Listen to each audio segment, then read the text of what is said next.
Tsuki Haseo. Ohayou gozaimasu desu ka? Tsuki Haseo desu. Yoroshiku. Mina genki? Tsuki Haseo channel yokoso. Hello everybody and welcome. It's me, Tsuki Haseo. I'm sorry I haven't been here lately. It's mostly because I just found a job. And because of that, I have responsibilities. And because I have responsibilities, I haven't been able to stream lately. I do apologize for that, however. And I will be doing video on Max0r's videos. My reaction. I heard a lot about this guy, and I'm gonna start first with Bloodborne. I never played the game. I want to see how fun this video is gonna be. Let's begin. Okay. There you go. And where should I be? For that.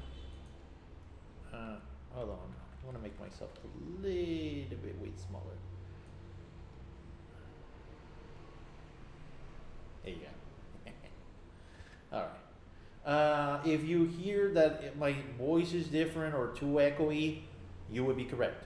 I'm in a different place because currently I'm house sitting for my brother. Well, not really house sitting, more like apartment sitting. I'm sitting on his apartment. He left for a bit. In the meantime, let's go. Alright. Ikuso.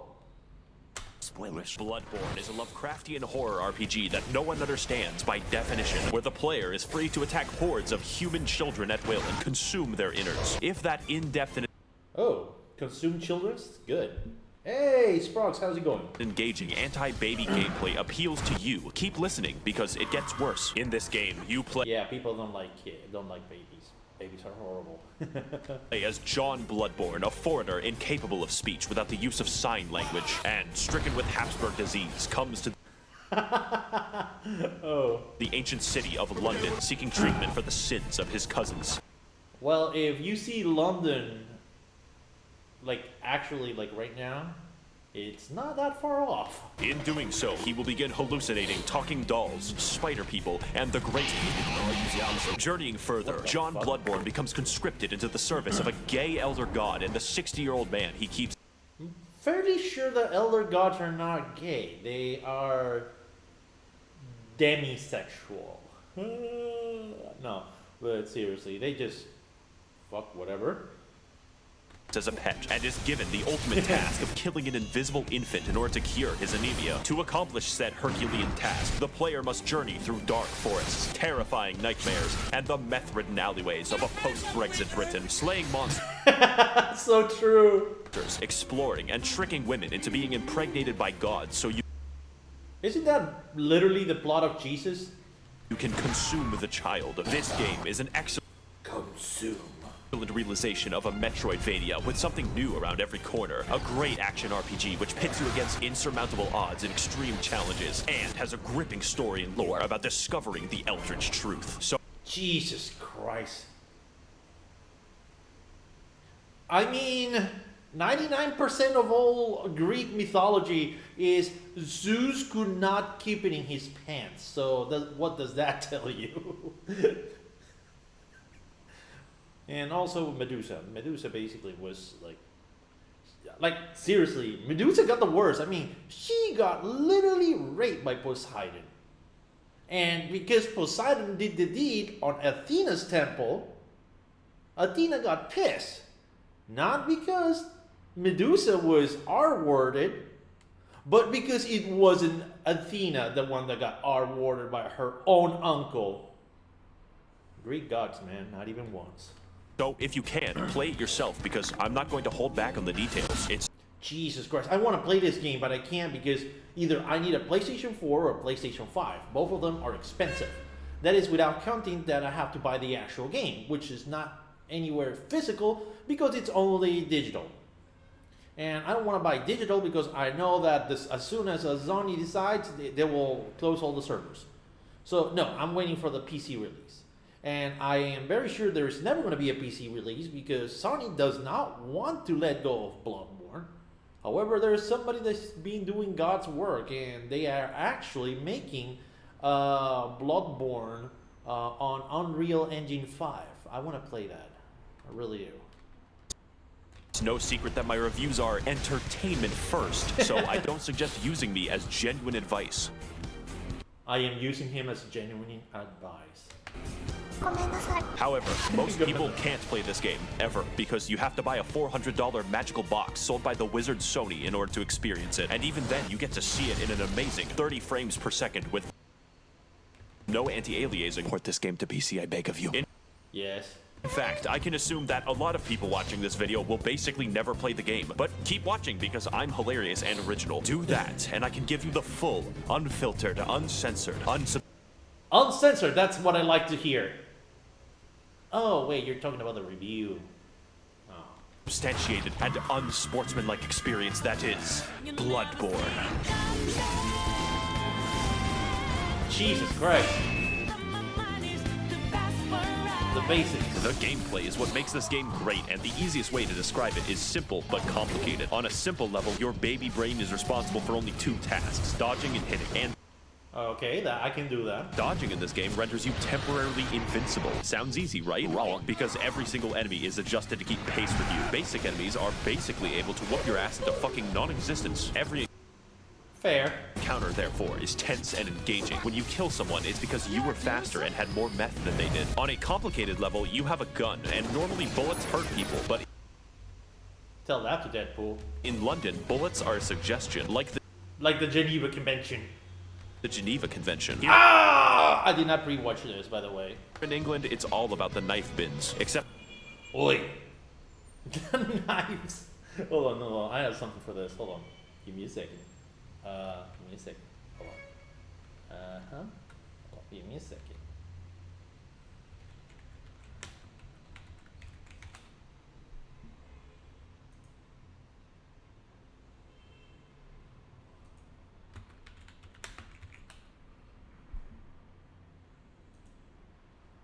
Hold on.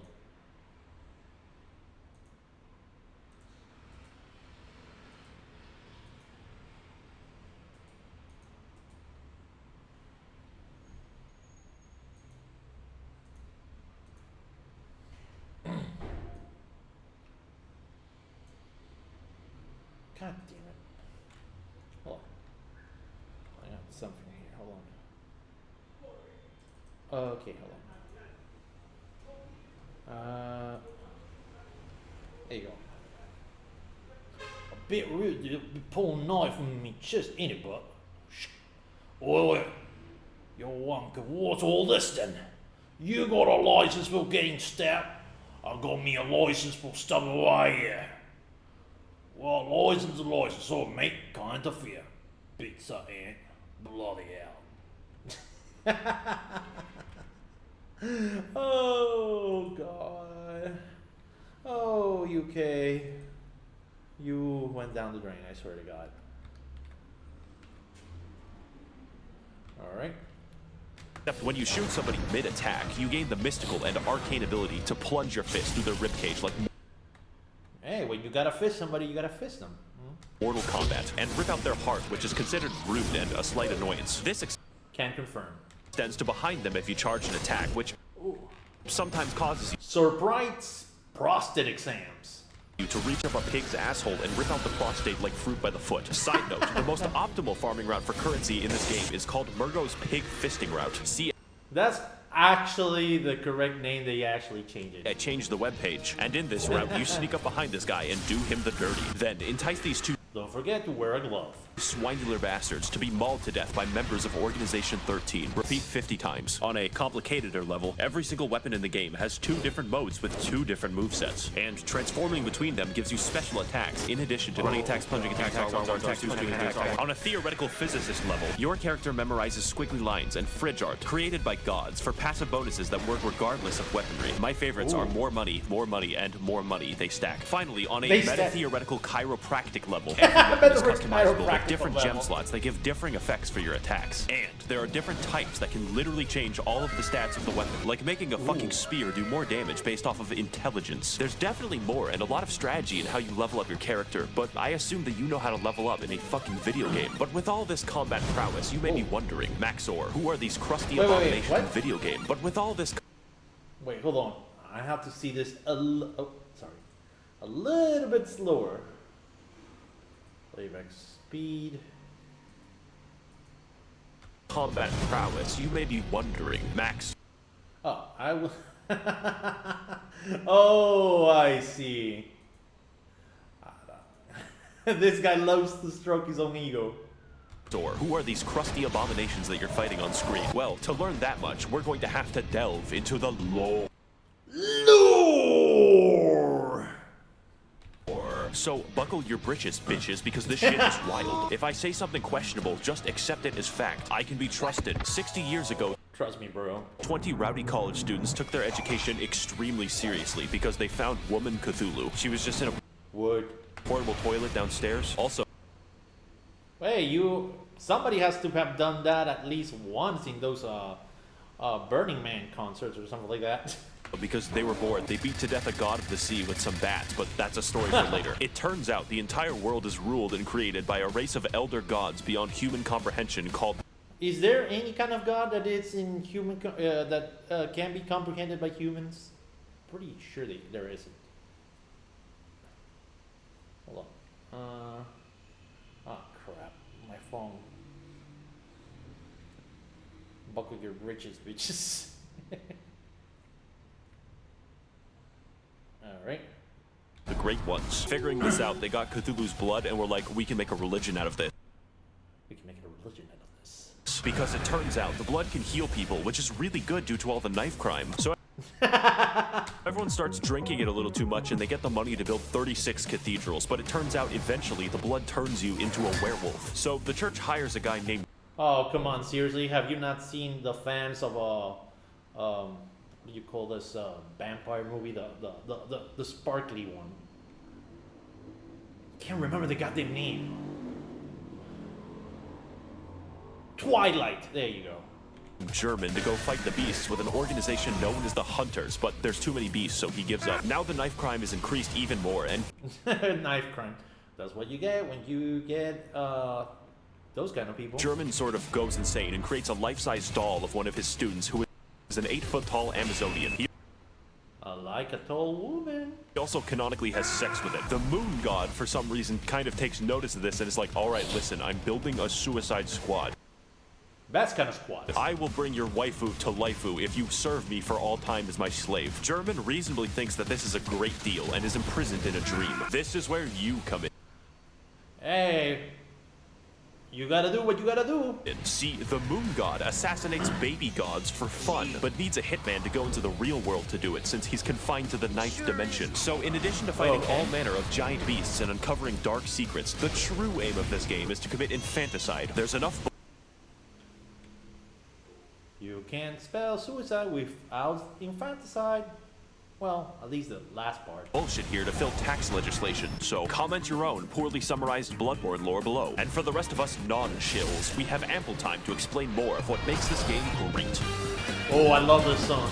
Yes, you have been jinked. I am talking about bosses before I talk about the levels. In most video games, bosses cap off areas, but in Bloodborne, areas are preambles to a dick flattening, and nothing will challenge your skill in quite the same way. Except for the goddamn Witches of Hemwick, who were placed into the game for disability access. You can probably tell that Bloodborne is a hard game. We don't even know if a games journalist can beat it. I mean, let's be honest here. Game journalists can't game for shit. They literally need like a win button. Otherwise, they wouldn't play anything. But it's hard in a fair way that tests your skills and reaction time. Get good. Except for Lawrence, but I'll get back to Lawrence later. What sets this game's bosses apart is that the challenge makes it feel like you're a really small dude jabbing a toothpick into a building-sized deer demon. It's that the challenge makes it feel like you're a really small dude jabbing a toothpick into a building-sized deer. Would, but not a tooth-sized pick. Mine is biblical in proportions. Demon. So yeah, I would be impressed if he killed that. But not only that, unlike Dark Souls, every single boss reacts meaningfully to how you attack them. Large beasts can have their bones cracked in their... Oh, I love that. Like if that's true, and depending when you hit, where you hit them, they start reacting like that. Like for example, if you hit them too many times in the legs and they drop. That is awesome. They put that in there. Isn't this game like 8 years old and it still looks like fresh? Their tendons wound into a slinky. Bone boys can be knocked over and have their marrow shipped. And human enemies will wince and recoil when they see your height difference. As well, every boss punishes you for Oh, come on, don't do that. Don't do that to the short king. cowardice and actively discourages backpedaling with their forward momentum, causing every fight to be an elaborate dance with a thrilling back and forth. Unless you're fighting Rom, who is the really hungry caterpillar if he had a legion of arachnid slaves who threw their heads underground like ostriches. We don't talk about him. And while we're on the subject of bad bosses, this motherfucker, let me tell you something, the humanoid bosses in this game are paradoxically the most dangerous. But Mikolash is a psychological hazard that will hurt you personally. This boss literally feels like cut content because the fight centers around chasing him, and his direction depends on RNG, making him an actual speedrun killer. When you corner him, he uses one attack, and then you chase him again, where he gains the power to insta-kill you. God forbid you're hit by it, because that's 10 minutes gone. Here's a tip. Save up 10 poison knives and steal from your family if you must. Then wait until he jumps down this hole, poison him repeatedly, and watch him spaz the fuck out until death. You will thank me. But as a result of everyone who isn't Nico shit, conquering a boss in this game is absolutely rewarding on a level that other games cannot match. It's only because the odds are stacked against you in ways that don't feel bullshit most of the time that conquering Most of the time. them is the main reason I play, and their fights are undoubtedly the best I've ever done at video games. But that isn't most of the time in the game. In fact, a lot of your time is spent exploring the areas, so let's get into that. Lesson 1 in area design. Where the fuck am I going? I mean, to be fair, that's the same in every single Souls-like game. Exploration is the name Especially of the game, from, except it's called Bloodborne. Only this time, you don't bring from smallpox and kill 20 million people. We're looking at a solid 10 this time, because the main enemies in this game are British townspeople. It's how the developers made sure you didn't feel bad about killing them. Yeah, does that include the ones on the Parliament? The plague of beasts infecting London causes people's teeth to become beast-like, makes you aggressive at night, and slurs your speech. So it's up to you to stop Wow, what the hell did that guy say? them as a hunter should. If you don't look up where to go next in this game, good fucking luck. People get lost all the time. Get used to it. This game doesn't do exploration like, oh look, there's loot in this hallway. My dopamine's gonna go crazy. That's baby shit. This is daddy's exploration, where you find a route back to a place you were in 10 hours ago. And I hope you weren't expecting a mini-map or any map. Every single hallway is a rabbit hole of discovery, and your hand isn't held. Case in point, Cathedral Ward is a level, but feels like a hub area because it connects to fucking everything. And where you start the game is in the middle of a loop-de-loop involving torturous experimentation. Just look at the fucking map of this game. That's literally every sex thing. Everything overlaps. And yes, there is a level called Nightmare Lecture Hall, and no, it does not connect to the Altar of Despair, although you would think that. Fittingly, the Lecture Hall is the smallest area, and more fittingly, 90% of the combat is graduates throwing cum at you. The game also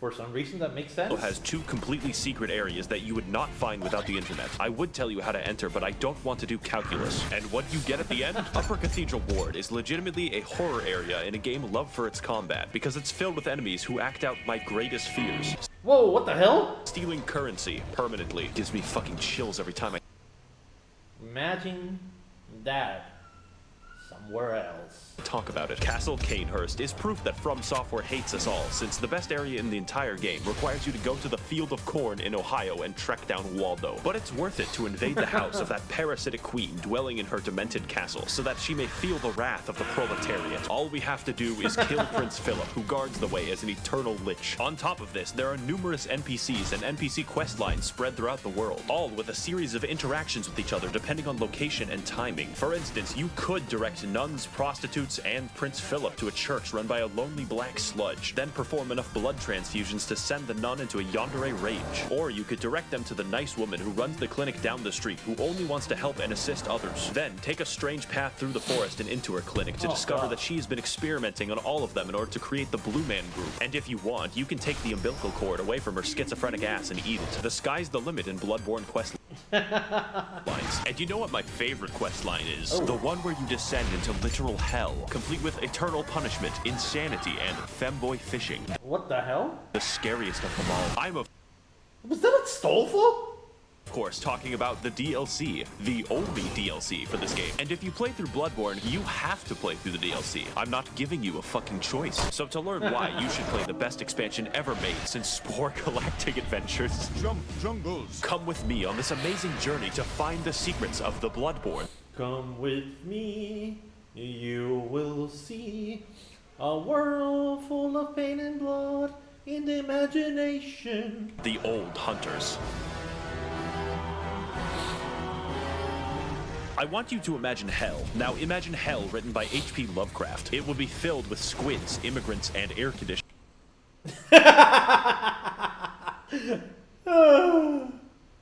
This was done way before 2024. Hold on. How old is this? It's 3 years ago. God damn. He predicted what happened to the UK. This DLC has none of that except the squids. For you see, those college kids from the lore section of the video were built fucking different. They experimented on an entire village and possibly beat up a god of... They experimented on the village? I mean, that's what college years are for. Oh god, that's so horrible. The sea so fucking bad that her consciousness in the 9th dimension died. We spent an entire game killing an infant and these guys somehow killed the MILF god. Whoa! Wait, what? Dimension died. We spent an entire game killing an infant and these guys somehow killed... Hosho Marin desu. Nice. The MILF god. But anyways, in the process of this, it cursed them and... Wait. Infant and these guys somehow killed the MILF god. But anyways, in the process of this, it Marine! No! cursed them and all of the... Wait. And these guys somehow killed the MILF god. But anyways, in the process of this, it cursed them. Good luck being bored. Oh god. Marine! Nandeyo, Marine!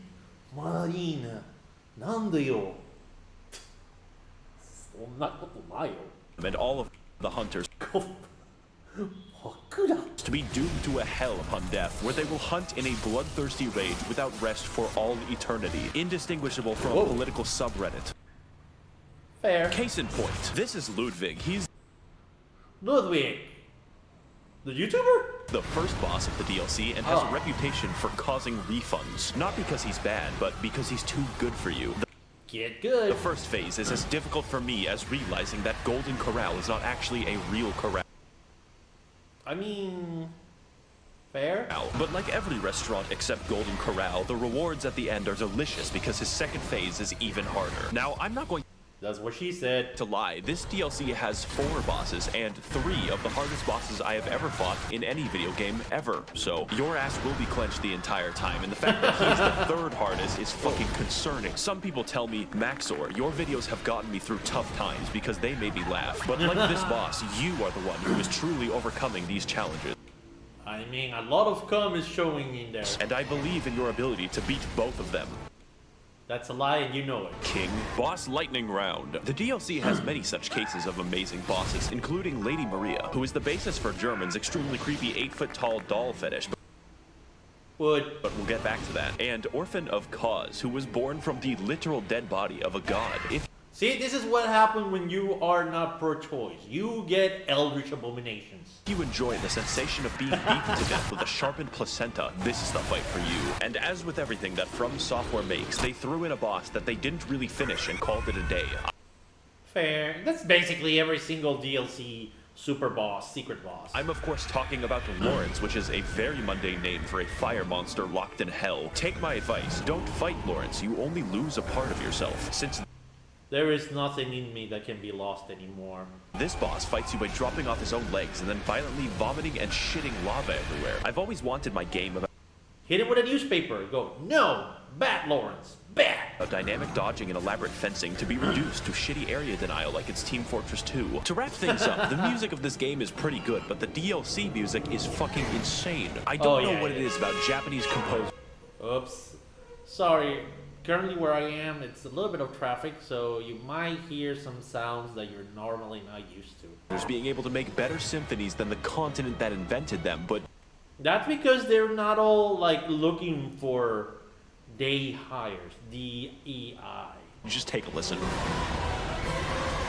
You can't see me, but I'm moving my hands like if I was Have you a ever thought, symphony as I do, conductor. that this game is just too good? That you would really rather be playing a shittier version of the game, such as the engagement of the Chalice dungeons? I, of course, jest. They're fine, probably, except for half of them, because Bloodborne has an optional system of infinite dungeon generation for all of those who wish to break free of the shackles of good level design. Let's talk about how, and more importantly, why.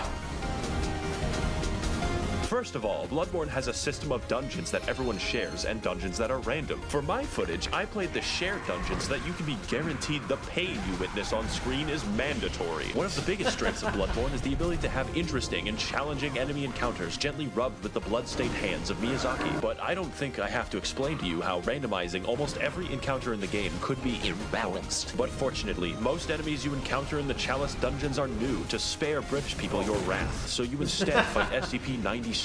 But why are we here? It turns out that the entire city of London was built on a Celtic burial ground, an ancient civilization called the Sumerians who discovered the healing powers of blood and then mysteriously disappeared. Wow, I wonder what happened. This is all cool in theory, but the reality is that most of the time you fight the same 4 enemies, and the first 3 dungeons can be replaced by Simon Says. My cat literally wouldn't notice. The Chalice dungeons are so forgotten that the developers use them to put joke enemies into the game. My favorite is the man who aggressively rolls at you stark naked wearing only his Nikes. The uniqueness also extends to the bosses, and they're actually pretty cool, like Tumerian Descendant, Watchdog, and the 3 overweight men. Do you remember that basic enemy from like 2 levels? He is the boss now. Rom, he is the boss again. The only thing stopping me from throwing myself into a wood chipper is the fact that Mikolash isn't back. And if you're going to have replays, you probably want to make sure that they're actually good. In fact, the bosses are so fucking imbalanced that the Watchdog fight is primarily comprised of instant kill attacks. I beat Sekiro backwards on a keyboard, and this shit is too fucking much. Now, normally that would be all, but the dungeons go deeper. What we have discussed so far is merely the surface, and there is a much darker syndicate lying just below. These places you must never venture, for they are the save edit dungeons, whereby through wizardry, the community are able to conjure up deep, dark chasms and share them with the rest of the world. Of these secrets, there are only 2 that I shall reveal to you, and the first is the Cum Dungeon. Yes, you heard that correctly and clearly. The Cum Dungeon is the name of the most optimal farming route ever conceived by the fucking cricket people who do this shit.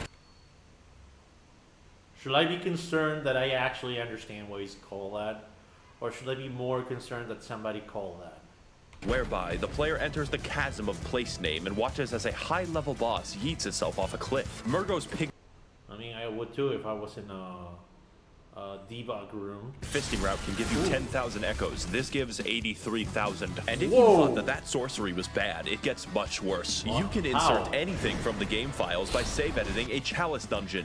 Anything. This includes cut and unfinished content from the game that the developers forgot to delete, like this doggo who attacks you with invisible lightning. Overall, the Chalice dungeons are bad. They're not actually very fun to play, and yet I love them. Everyone loves them because they allow us to further explore a long-dead game with the help of a passionate community. Now, before we sign off, I know what you're thinking. Max0r, what about the multiplayer? That I would love to talk about with all the footage I have, but it's dead. If this game releases on PC, and it better, then I will talk about the multiplayer extensively. And finally, this game and this video would not be complete if I didn't talk about the Hunter's Dream. After all the combat, the battles, and the difficulty of this game, it's nice to have a place to recharge, purchase items, upgrade weapons, and watch as it violently burns to the ground. This is where you'll find German slowly wasting away as his soul remains captive for an eternity, and his doll waifu that he sold his existence to be with. She talks to you, levels you up, offers you advice, and German says you're allowed to have sex with her. When I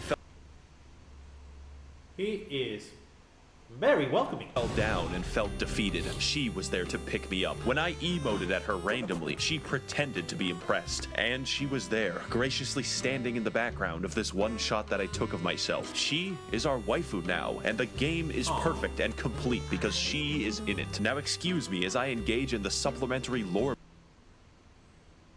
material. You're welcome. Should you get the game? Yes, absolutely. I am biased. Wait. Engage in the supplementary That's the sauce, people.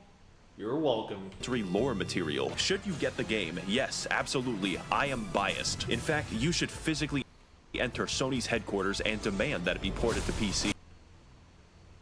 Or you could just hack them. I do not condone that, but I'm not saying you should, but I'm not stopping you either. Please know that what I'm saying is I do not condone hacking. I'm not asking you to hack, but I'm not going to stop you either. I will be right there with you. Tasers will not stop me. Neither can they stop me, to be honest. Believe me, they tried. I would like to thank the corrupt hackers and politicians funneling money into this channel directly from the taxpayer. If you would like to contribute your funds accrued through extensive federal government corruption, you can head to my Patreon to learn more. I would also like to thank the kind denizens of the Mythbusters Smut Discord who sent me half the memes in this video. And as always, thank you for watching. Okay, and that was it for Bloodborne review. Let's see, there's something else. This Max0r's and going to 3 months editing one video. Okay, what is this? Oh yeah, now that's very short. An incorrect summary of Devil May Cry 5. Oh. That's... I swear to God, if you throw me into that portal, I will fall. You were never one of us. One of us. Nothing but an imposter. False crewmate. You are such Oh. Doom Eternal is a game with so much testosterone dripping from its orifices that it caused me to create a son via mitosis. In this adventure, you play as John Doom, a man stricken with irrationally severe autism who does not consider or think through his actions and effects on other people. And in his quest to save mankind, I mean, how else would you be a manly man if you start thinking about all the consequences of your actions, man? I mean, come on. kills God, God, and Satan God, who is also himself. If What? How does that even work? this in-depth and engaging hardcore male gameplay sounds appealing, then I've got the game. Why is it always Astolfo? Then again, now that I think about it, why isn't it always Astolfo? It is. It has to be. Game for you. This game is of course the sequel to the critically acclaimed Doom 2016 with a few key differences. Alright then. I'm going to shit yourself. Which meaningfully extends that a and promise? builds off of the gameplay and challenges that we love, then extends them some more off of a fucking cliff until the product that emerges Why is it always using Astolfo? out the other side resembles crack concentrate. If you're watching this, I'm assuming you've probably played the game since I don't actually want to help people buy things. I'm here to entertain people, and if you're clamoring for entertainment and haven't purchased this game yet, do yourself a favor. There's enough male hormones here to transition someone, and I I get it. can guarantee you results, my fellow Sigma males. So whether you're a psychopath like me or new Yeah. to modern Doom games, come with me on this amazing journey through Twitch gameplay, beautiful environments, nonsensically fucked up lore, and remixed Mongolian throat singing. For money is I can make some girls do a Mongolian throat singing if you know what I mean. temporary, but Doom is eternal. Nice. I would say that Doom Eternal's gameplay is quite unique, and not for the reasons that you would think. Everything in Doom Eternal is funneled directly into a single, robust, multifaceted, multinational, and unilaterally combat system, from which the entire game is built around. But Max0r, I Shoot hear things, you thinking, things that's every die. game ever. Yes. Every good game ever. If I, for instance, became 12 and booted up GTA 5, I would be able to do at least a dozen unfun activities. Doom's design is focused harder than the average Persona fan on his local playground, and that is special. You will play the game in the way that is fun, or you will lose. So as good as 2016 was, a Polygon journalist could beat the first half, and that's unacceptable, because yes, it is actually unfun to play games after having a lobotomy. In other games, I get to choose between things like stealth, vehicles, or outright combat. combat. Yet Doom Eternal asks the question, why not force you to use every mechanic all the time without stopping? In a world where AAA studios try to pander to everyone, it's refreshing to have a game that sets out to do one thing the best, and actually have developers who give a shit about linear design and gameplay. And the main component of that gameplay is the arsenal, because John Doom uses every weapon throughout the game. The first shotgun is used in the last level, and the last level is used by the first shotgun. When you get an upgrade, it isn't a replacement, it's a genuine addition to your arsenal. Every one of them has specific uses, and yet these don't interfere at all. They enhance. How do I kill an enemy? Well, shoot his hands off, fire a rocket, fire a ballista, fire flame, freeze him, fire on his freeze and froze shotgun, brain aneurysm. Just as important as how you kill is how you heal and how you restore. Fortunately, the aggression of this game rivals my dog in a kindergarten. Like real life, What the the only way to get ahead of the competition is to kill them. How True. They're not competition if they're dead. do I heal when low? Kill them. How do I get ammo back? Kill them with a chainsaw. In addition, What? most weapons in the game have 2 mods which completely change their behavior. Such stunning examples would be the microwave beam, the automatic shotgun, and the fucking destroyer blade. God, that shit's cool. But on top of 8 weapons, 12 mods, and a declining mental state, we keep going. More than any one weapon, you'll be using your suit abilities, and they all have individual buttons. This is in addition to the 8 that you use for weapons. These would be things like zoom for fast, grenade for death, Swedish grenade for life, punch for no reason, and a flamethrower for armor. I play Invoker in Dota 2, and this shit makes me play my keyboard like it's the fucking Moonlight Sonata. I thoroughly recommend playing PC. Moonlight Sonata. Dun, dun, dun. Yeah, from Resident Evil 1.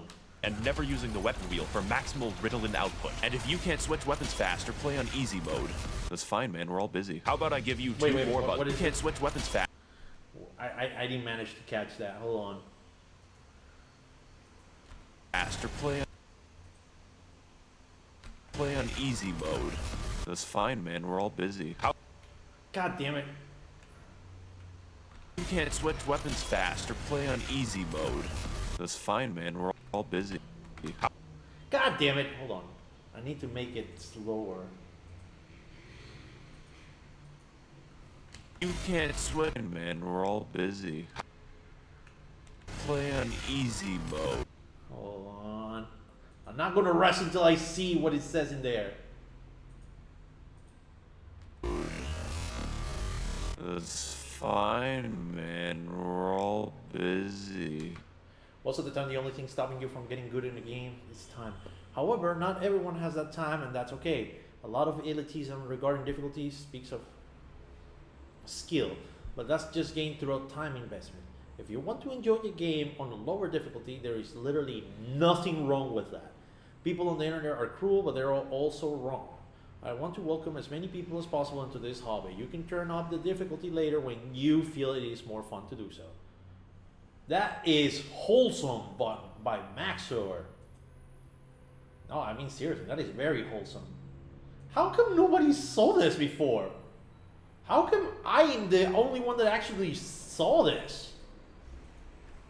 How about I give you 2 more buttons? You thought I was done. There's 2 ways to kill a demon in Doom Eternal, the fun way or the funny way. And to maximize the funniness level, we have the Crucible, which is a direct, instantaneous kill on every enemy. Giant area boss, dead. Previous area boss, dead. The final boss, fuck 'em. Now I hear you thinking, Josh, that sounds pretty strong. Oh boy, buckle your ass. Because the second super weapon on my extensive Clench your anus. list of 2 things is the BFG, which canonically stands Boyfriend, something. No, just kidding. stands for big fucking gun. Also canonically, it fires a hole directly into the core of Mars. Ouch. You can't just shoot a hole into the surface of Mars. Yes, you can. Now, I could kill an enemy the long way, or I could kill him and his dog faster than the ATF at Waco. It clears out everything you can see instantly. I am so thankful the game limits how many times you can do this. Now, I understand that at first this may seem complicated, but that just isn't true, because the entire game is effectively a tutorial for hard mode. And because you're always learning as you play, it never feels stale. Doom even lets you choose what stats and runes to upgrade. I spec'd entirely into mobility and ammo, making my character a flimsy, crack-addled spider monkey. As a side note, we should release dozens or possibly hundreds of macaques into New York City. They can survive there. Why does Thailand get to keep all of the good monkeys? So What more is there to learn about Doom Eternal? Well, have you ever given thought to the various unwashed baboons that I'm fighting? The answer may shock you. Those are the... As you may have guessed, there are at least 3, perhaps 4 demons in the game, which is a lot for someone who is a small, blonde anime lolly, such as myself. But it's the variety of the demons that make the game interesting. Demons can fly, they can roll around like hedgehogs, contract obesity, and be bastards. Who is Sandy Loam? Who is Tsushima? Amy Rose? I didn't know she could stand. The point of the entire game, therefore, is to balance targets, switch weapons, and scream internally as you repeatedly fail to be cool. Just like high school. What I'm getting at is every demon has completely different behavior and goals from one another. The Doom Hunter rolls around in a comically small tank. The zombies, like us, exist to die. And the Marauder produces controversy. He does a lot of damage, blocks your attacks, fights you at wild speeds, and can only be attacked after blatantly signaling so. I personally have no issue with him, as I find the challenge fun and engaging. And if you don't, I'm not saying you're wrong, I'm saying you're bad. I'm not getting into the details for each one since that's not funny, but don't worry, there are 27 of them without DLC. And if you're wondering why I'm fighting the entire cast of Dante's Inferno, you're actually the minority. This game tries at every moment to make exposition collectible. Why is there just a fucking big spear in the planet, and why is heaven comprised entirely of moth people? You cannot stop the procession. I seen that hentai doujin before and it was good. It feels like one guy wrote the events of the game and another guy invented LSD just to write the backstories.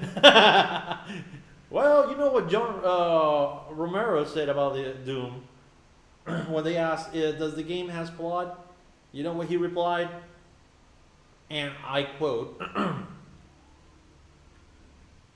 plotting in my game is like plotting porn. It doesn't need to be there, but it's just an additional thing. So I'm going to combine both of them into a single, accurate interpretation of the Doom lore. If I say something objectionable, just pretend that it's right. The lore! One Brazilian years ago, there was a guy named The Dad, who was effectively God, and he made moths in lamp heaven called the Makers. Every 10,000 years, all moths combine their collective consciousness into one gigamoth called the Con Maker, who is the Moth Pope. So the moths rule over the galaxy, sort of, until Earth happens, and then we start fucking everything up. The Moth Pope finds John. I mean, that's literally our raison d'être. Doom after a spree of murders, and he explains to her that yes, hell exists. It's weird that humans knew about hell before God. Anyways, the Moth Pope, after finding out that hell is real, very reasonably decides to sacrifice a planet to it. See, it turns out that God literally pieced the fuck out like 10 million years ago and let the moths do whatever they wanted. So now the Con Maker cannot be replaced and cannot die, so she sort of goes insane from the constant immortality. Now the plan is to get some of that sweet hell energy by repeatedly sacrificing entire planets to the Dark Lord in exchange for it. Meanwhile, a sentient robot named Samuel Hayden is very busy on Mars. Earth has this problem called climate change, and we need to find a new energy source. So instead of something hard and difficult like solar power, Samuel Hayden is like, what if we extract this cool blue energy from hell? Also, it's on Mars. Earth does this until hell begins breaking into Mars. Now that you think about it, that makes a lot of sense. I mean, how the hell did he manage to convince, hey, let's get this energy from hell that it's on Mars? How does that even work? And John Doom stops them, which is the plot of Doom 2016. This makes Samuel Hayden mad because he's funded by the Koch brothers and really doesn't want to build a windmill. So instead of destroying the demonic crucible, he just brings it back to Earth and catapults John Doom into the backstory planet. If you think that sounds unreasonable, just remember that we considered blotting out the sun before building a fucking solar panel. I only poo-poo farted for the good of humanity. Unsurprisingly, demons invade to recycle Earth into blue energy for the Moth Pope, so John Doom has to fight both Catholics and hell. And as you go I mean, aren't they one and the same? through the game, you might notice that it just brings up random shit at will. Like, oh sorry, the Soul Factory is being held there by 2 gigantic titans, and it's like, okay, I guess Attack on Titan is real now. Doomslayer, you'll need this knife to kill my son. Oh shit, what'd he do? He's the Giant uncontrollable demon titan. The plot of the main game, to understate it, is psychotic, and acts as an increasing checklist of galactically convoluted tasks. Just in this one game, John Doom finds an ancient city like 3 times, goes to the North Pole to kill Santa, fights Croatia, does a little trolling, does a little cockfighting, invades heaven, and permanently kills God, but we'll get back to that. I mean, There is no such thing as having too much fun with our day side, I guess. Doom 2016 took place on Mars, but this game has you slung around the universe on a fucking bungee cord, so I understand completely when people say they don't play Doom Eternal for the plot. They're just wrong. I play Doom Eternal for the plot, and that might sound strange to you, but Eternal's plot is pure insanity, and it does everything that it needs to. We are painfully aware that the plot exists as a contrivance because the environmental designer went fucking ballistic. I just don't care. I played every single level, gleefully wondering, oh boy, what stupid shit is next? I cannot fucking wait. So play the game for the plot. It is integral to the Playing for the plot. experience of Doom Eternal. Oh, but Max0r, there's a plot hole. How did the Doomslayer get the first? Everything I've said so far, except some of it, applies in full partially to the base game. But everything some point is totally part. there's $40 redos of DLC where the gameplay is faster, the challenge harder, and the plot somehow even fucking worse in all the right departments. 2016 was a walk. Eternal is Usain Bolt, and the ancient gods is fucking Venezuelan inflation. You thought it was over Venezuelan when John Doom inflation. beat the demons and destroyed all of heaven, but you were wrong. That's just the beginning. And with both God. parts of the DLC now fully out, my recommendation cannot be understated. Let's get into why, and more importantly, why. Whoa.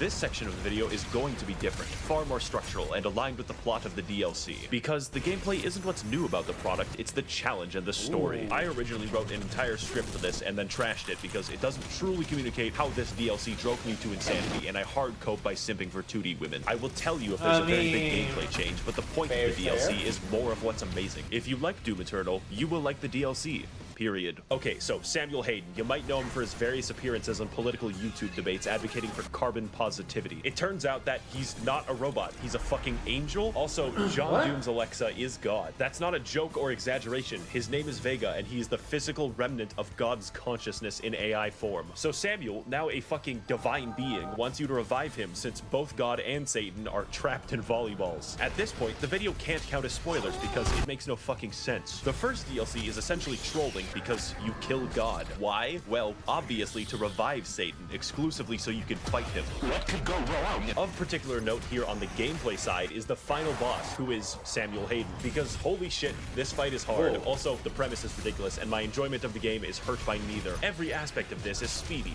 fun, and everything else I've already said about the game in general. And when you finally beat Samuel and revive the Dark Lord, it turns out he's you.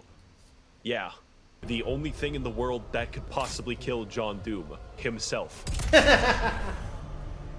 No blood can be sweeter than this holy blood. So now the not you decides to go to hell where we all belong, and the second DLC is just chasing him. This is of course where the testosterone moves into critical levels. How does one get to the capital city of hell? Well, that's a great question. First of all, go to the planet of Argent Denur. Light Wait. If you want to go to hell, you have to go to Chicago, not Cleveland. the bat signal. Learn how to train your dragon, okay? Go into the giant spear that pierces the entire planet for some reason. Get the key to the Gate of Divum. Now go back to Earth, traverse the last Was that frontier, caramel and dancing? find the Gate of Divum. But before I get to the final showdown with Crash Bandicoot Twin Sanity, there's some cool gameplay I want to talk about. You have a fucking hammer in this DLC, primarily used to defy the laws of gravity, but secondarily gives you everything in the game. Health? No problem. Ammo? Absolutely. My deepest, darkest urges? Yes. As I use Okay, he likes Watame. Based. this, I became more obsessed with hammers than Bob the fucking Builder. And there's plenty of demons to use it on, since the DLC adds a shitload of reskins. For instance, the Spirit is a congealed amphetamine mass that makes every infested target 3 times faster. Microsoft Pinball, who is fun to fight, I promise. And the Blood Makers. They are my original OC. Do not steal it. So now that we've reached Cleveland, it's time for the DLC to gain style. This is the culmination of all of our work. The final battle against Satan himself. the And reviews are holy great. shit, you can feel it. When the Sentinel army shows up and everyone's ready to kick ass, you just can't help but feel like your dick is being tickled. Cleveland lives up to the hype too, for once, because it's a non-stop battle of epic proportions right up until the final boss. This is a universe which implicitly acknowledges your godlike power by making the only credible threat to you your identical twin with red eyes in a Gundam. That is called fucking gameplay. And it's a beautiful send-off right up until the man himself, who awkwardly waddles around the arena like a penguin, but that's fine, the fight is still cool. Wow, you know, it's so sad that Steve Jobs died of Ligma. Who the hell is Steve Jobs? Ligma balls. Got him! Now, before we defenestrate, there's a few details I want to talk about that truly complete this game, make it a real 10 out of good. Firstly, I would classify the music of this game as metal without guitars, and I fucking dig it so much. How do you make metal without a guitar? Well, you sample Mongolian throat singing and your lawnmower. I don't want to do the It Mongolian. just sounds so good. Normally, music isn't very important, but it's so good that it becomes important. And the role it plays in setting your mood is vital. Also, the main composer, Mick Gordon, like me, watches virtual YouTubers every waking second of his day. Great minds think alike. In fact, most of the music in this video is just Doom Eternal's soundtrack. Guess you'll have to re-watch it over and over again to really listen.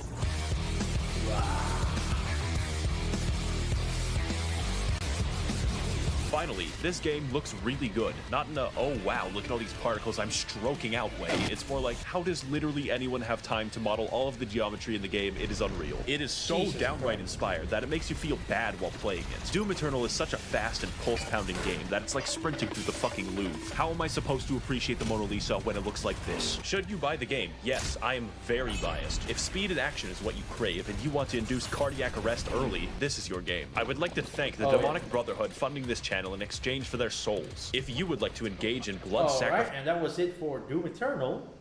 Now, let's go. What else?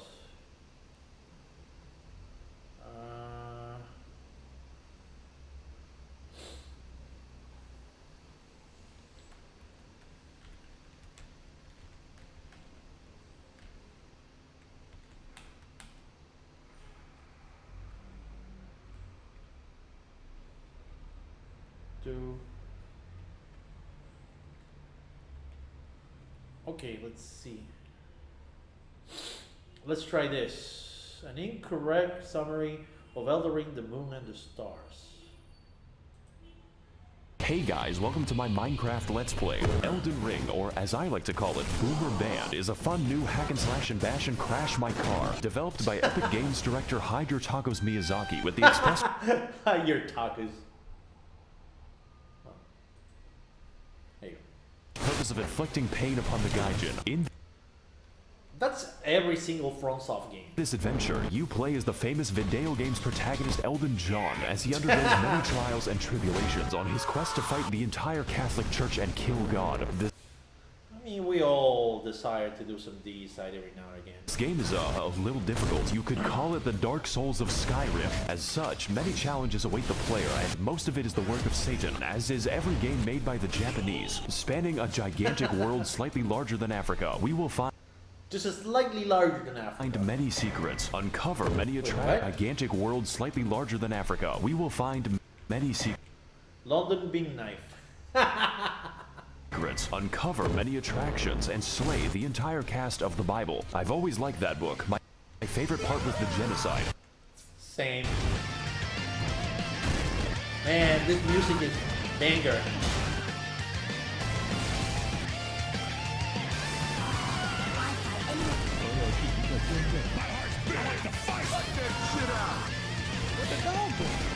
What's the dog doing?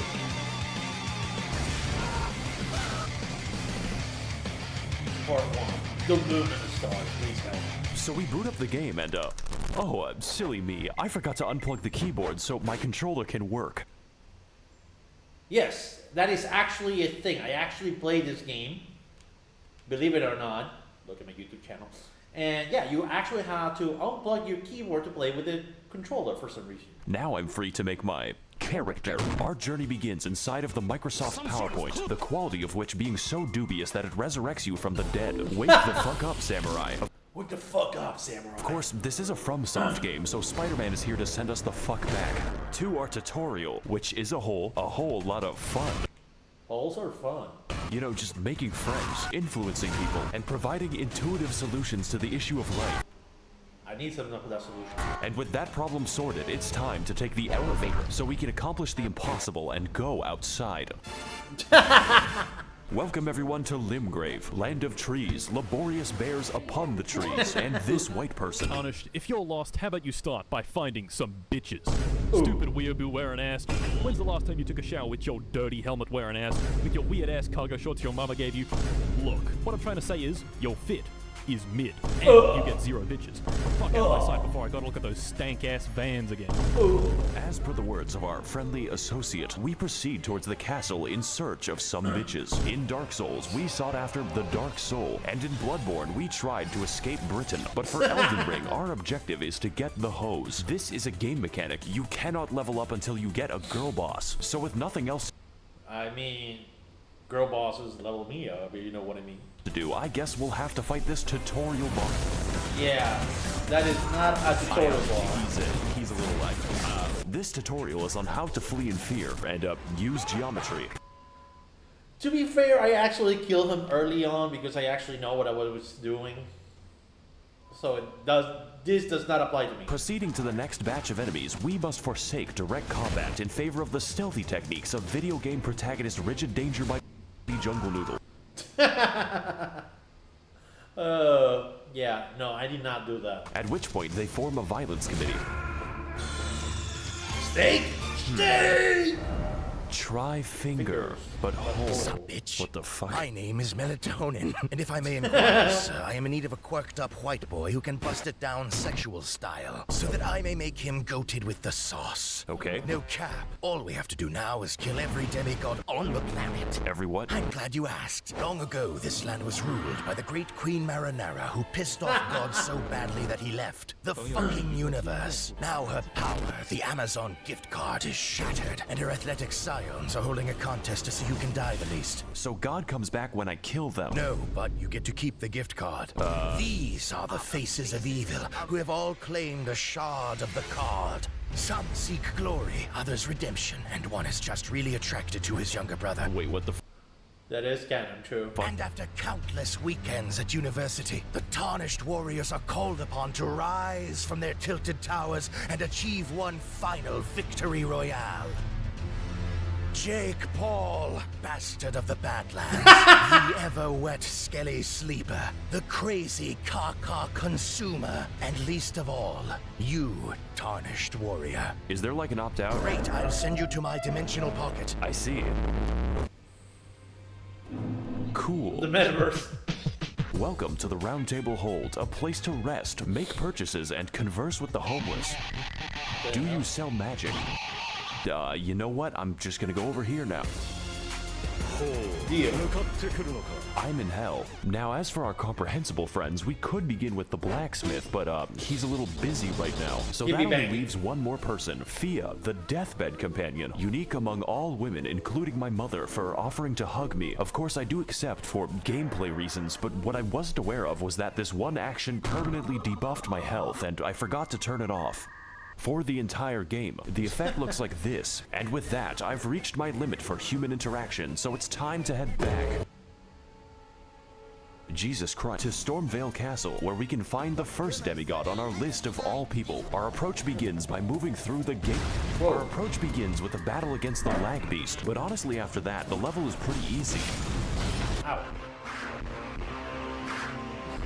Alright, finally a cutscene. Foul tarnished. God damn it. In search of the hose. Unfortunately, I hate women. That sounds like a you problem, Chief. I am also homophobic. And you are looking pretty gay right now. Hey guys, it's me, Max0r. Welcome to the first boss. Yeah, he's a little bit dumb. Margaret Thatcher is a very strong, very agile, and very interesting boss. Essentially, his purpose is telling you to fuck off and come back later, preferably when your bones are defragmented from the ass whooping. He combines delayed attacks, crazy combos, and eventually the Hammer of God, just like the real Margaret Thatcher when she hammered English oppression into the once peaceful streets of Derry. So I think I'm gonna take the hint and leave. Fortunately for us, young Sheldon Ring is a game with all kinds of activities to prepare and unwind. You know, like killing the fucking dragon, which for some reason is easier, just not too much easier. Exploration. For the next leg of our journey, the now disgraced loser baby resigns himself to living in the woods. That way, he can exist peacefully among the giant bears and, whatever that is. Greetings, traveler. I am the Pitbull of the woods. Have you seen any orphanages nearby? Why are you asking me that? No reason. Legend has it that at the edge of these woods, there's a well containing the tastiest children. Okay. Go there, traveler, and I will kill the infants of your choice. Jesus. Fuck. Okay, this might seem bad, but I know a good deal when I see one. Unfortunately, I am blind. Hey guys, it's Max0r here. Welcome to fucking Space Mountain. I hope you like being trapped in Smurf Valhalla because these fuckers don't play around. So to keep things short, this forest is watched over by the spirit of a gentle stag, and my immediate impulse is to kill it. This I mean, that's a natural impulse. states lighting 8 fires scattered throughout the sacred grove, or more accurately, sprinting between them while enduring the trials of free acupuncture meets Markiplier jump scare. That is not a sentence I thought was possible, but then again, we do have sentient lightning and, Mr. Krabs. So after lighting the fires at the expense of my life, we devour the necessary peyote to enter the spirit cave. And as it turns out, Bambi is back from the woods and they had a chill.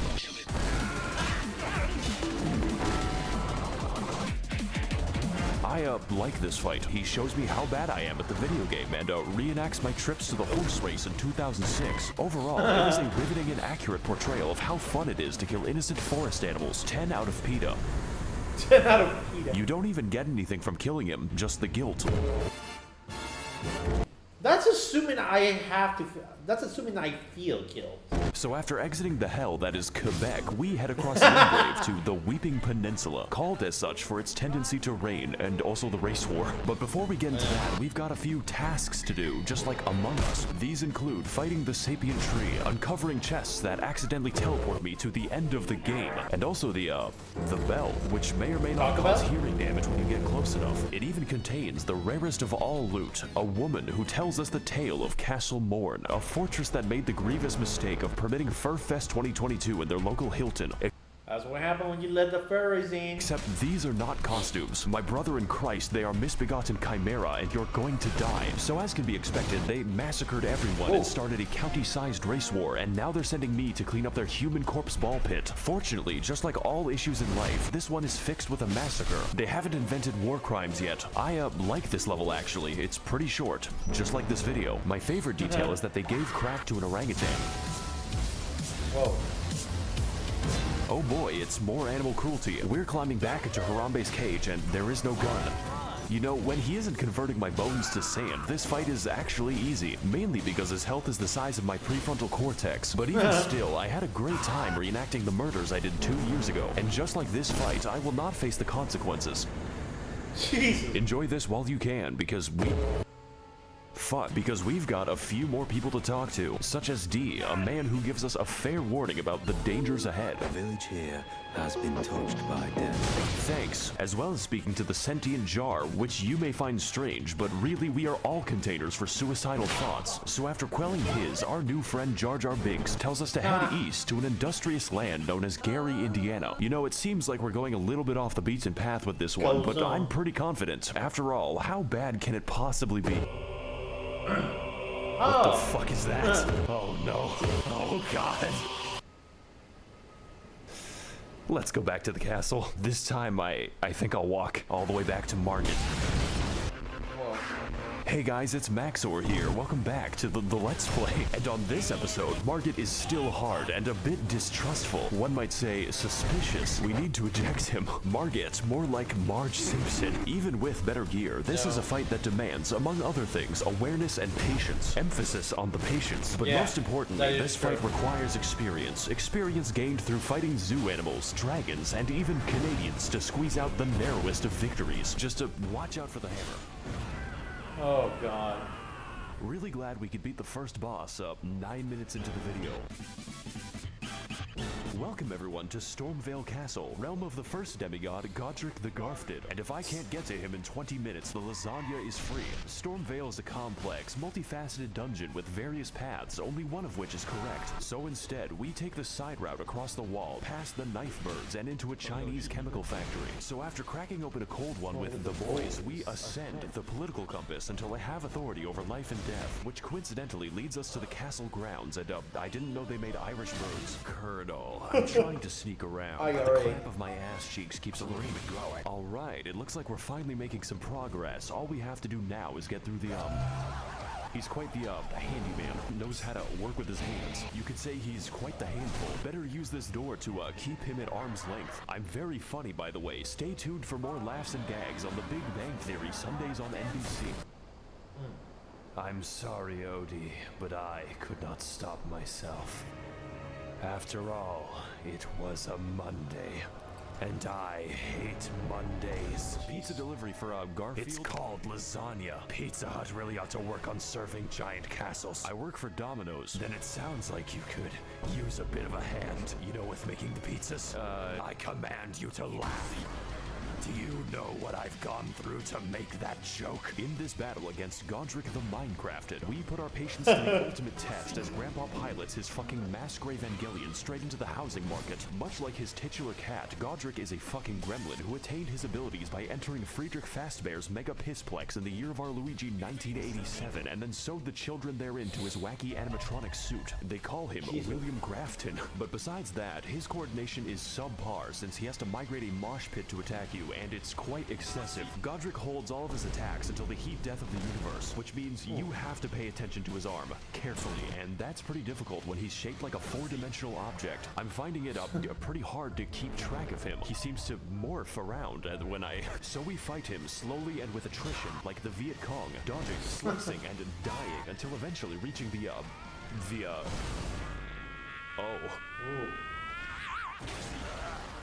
What the hell? Oh god. I guess he didn't need a hand. So to overcome the taxes on his 401k, Godric decides to order a bad dragon to release his inner Todd Howard's The Skyrim. Oh, finally, I have the power to cook all the lasagna I want. Oh, welcome to phase 2, bitch. You're going in for you stupid Gorefield.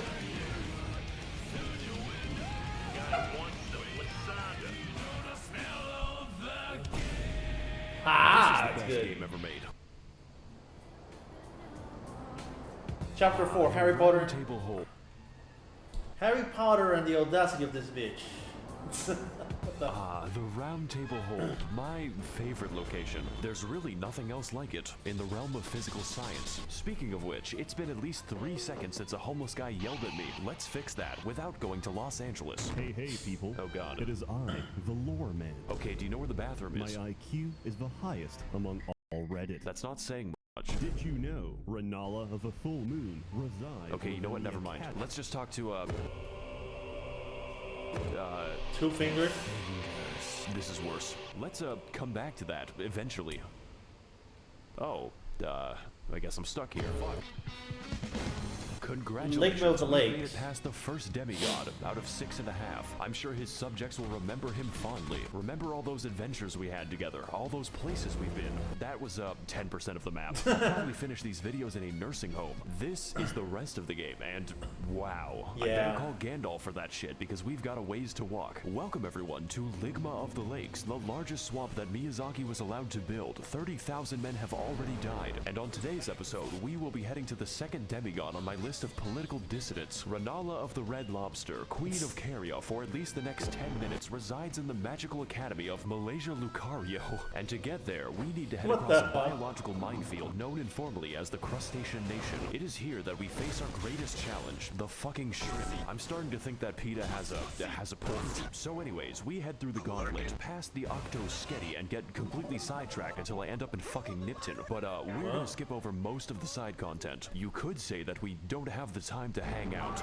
Just know that you can find this area by Google searching Elden Ring Albania. This one is for all my baby girls. I see your comments, ladies, and they make me smile. I'm lurking and I'm stalking when you least expect. So after heading through the ruins of my marriage and killing the white people, we make it to the Hogwarts, only to find that the way is blocked by a mysterious seal. And next to it lies a map which leads straight to the key. Their security is dog shit. This puzzle should be pretty easy. All we have to do is get past the dragon that's waiting there. This game has a lot of dragons in it, so I'm going to keep a count. Just know that it doesn't get easier.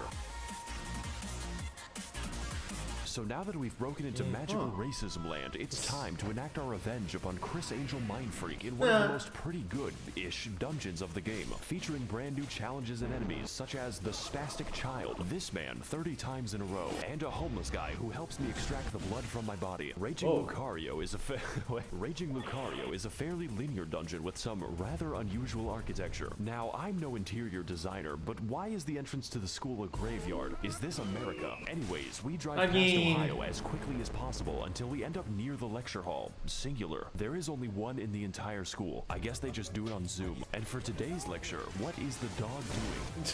What the dog doing? Yeah, that dog killed me a lot. Like 5, 6 times, I think. The answer is stabbing me. This is one hecking Speederino doggo who is— That's not stabbing, that's slashing. Frankly, an insult to every wizard in the school. Their valedictorian eats his own shit. The gimmick for this chonking pupper is that he combines beast-like aggression with powerful magical attacks, but none was so devastating as when he corrupted my drive, which destroyed this video. The last minute of footage was reconstructed from memory, but besides that, his moveset is varied and intense, requiring expert evasion or just a lot of healing. It really is a shame that his health bar is the size of an amoeba. I guess my weapon's just covered in chocolate. Wow, this is just like my favorite show, Family Guy. So before we take the 30-second walk to the next boss, I acquire some fat drip so I may no longer appear fatherless. Now on our search for a classroom that can't be raided, we head up the stairs to experience bowling in VR. And after learning how to phase through oncoming traffic, we become sidetracked again as I am teleported straight to the Turtle Pope, who wants to sell me things. His existence isn't explained, and I don't want it to be. Only horror lurks behind that stare. Let's move on to something less disturbing. Can't believe I went to college without once seeing Ben Shapiro. I said less disturbing.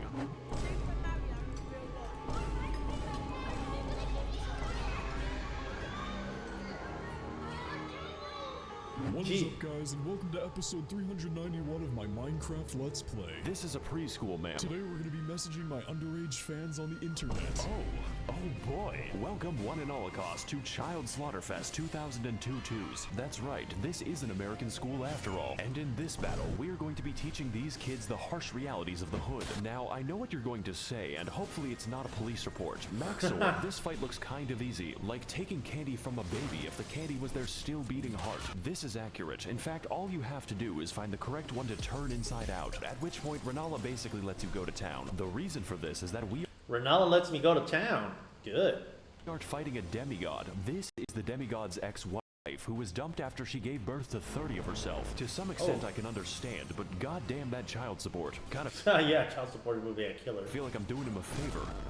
Good evening, Twitter. This is your boy, Eat That Pussy 445. What the fuck? And about like 30 to 45 minutes ago, I beat the fuck out of my dick so goddamn hard. Are you okay? I can't even feel my left leg. My left leg has been totally numb. Goddamn. My dick has... I guess there's a phase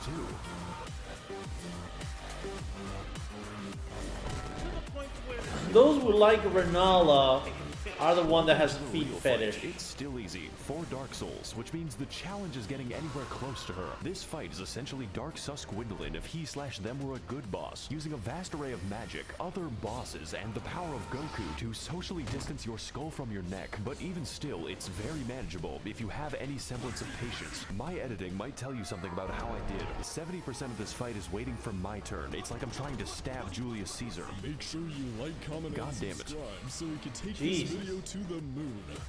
So after sufficient damage is dealt, we find out that her second phase has a second phase and its other bosses, including, of course, this bastard again and the actual straight-up pack of wolves. Just make sure that you don't die, otherwise it's back to the daycare. Needless to say, this fight is a visual and gameplay feast, and by that I mean it does not end. The divorce may have hit hard, but it is hitting me harder, so let's do what the husband did to the marriage. Oh, there goes the camera.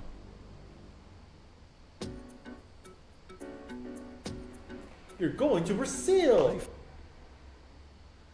That's right. Sir Integra said that you are not allowed to go to Brazil. I'm taking the Frenchman and the police girl. I know you want it. I know you... where is that police girl? Oh, she's down. Isn't that the cargo hold? I'm afraid of flying. Dark spaces.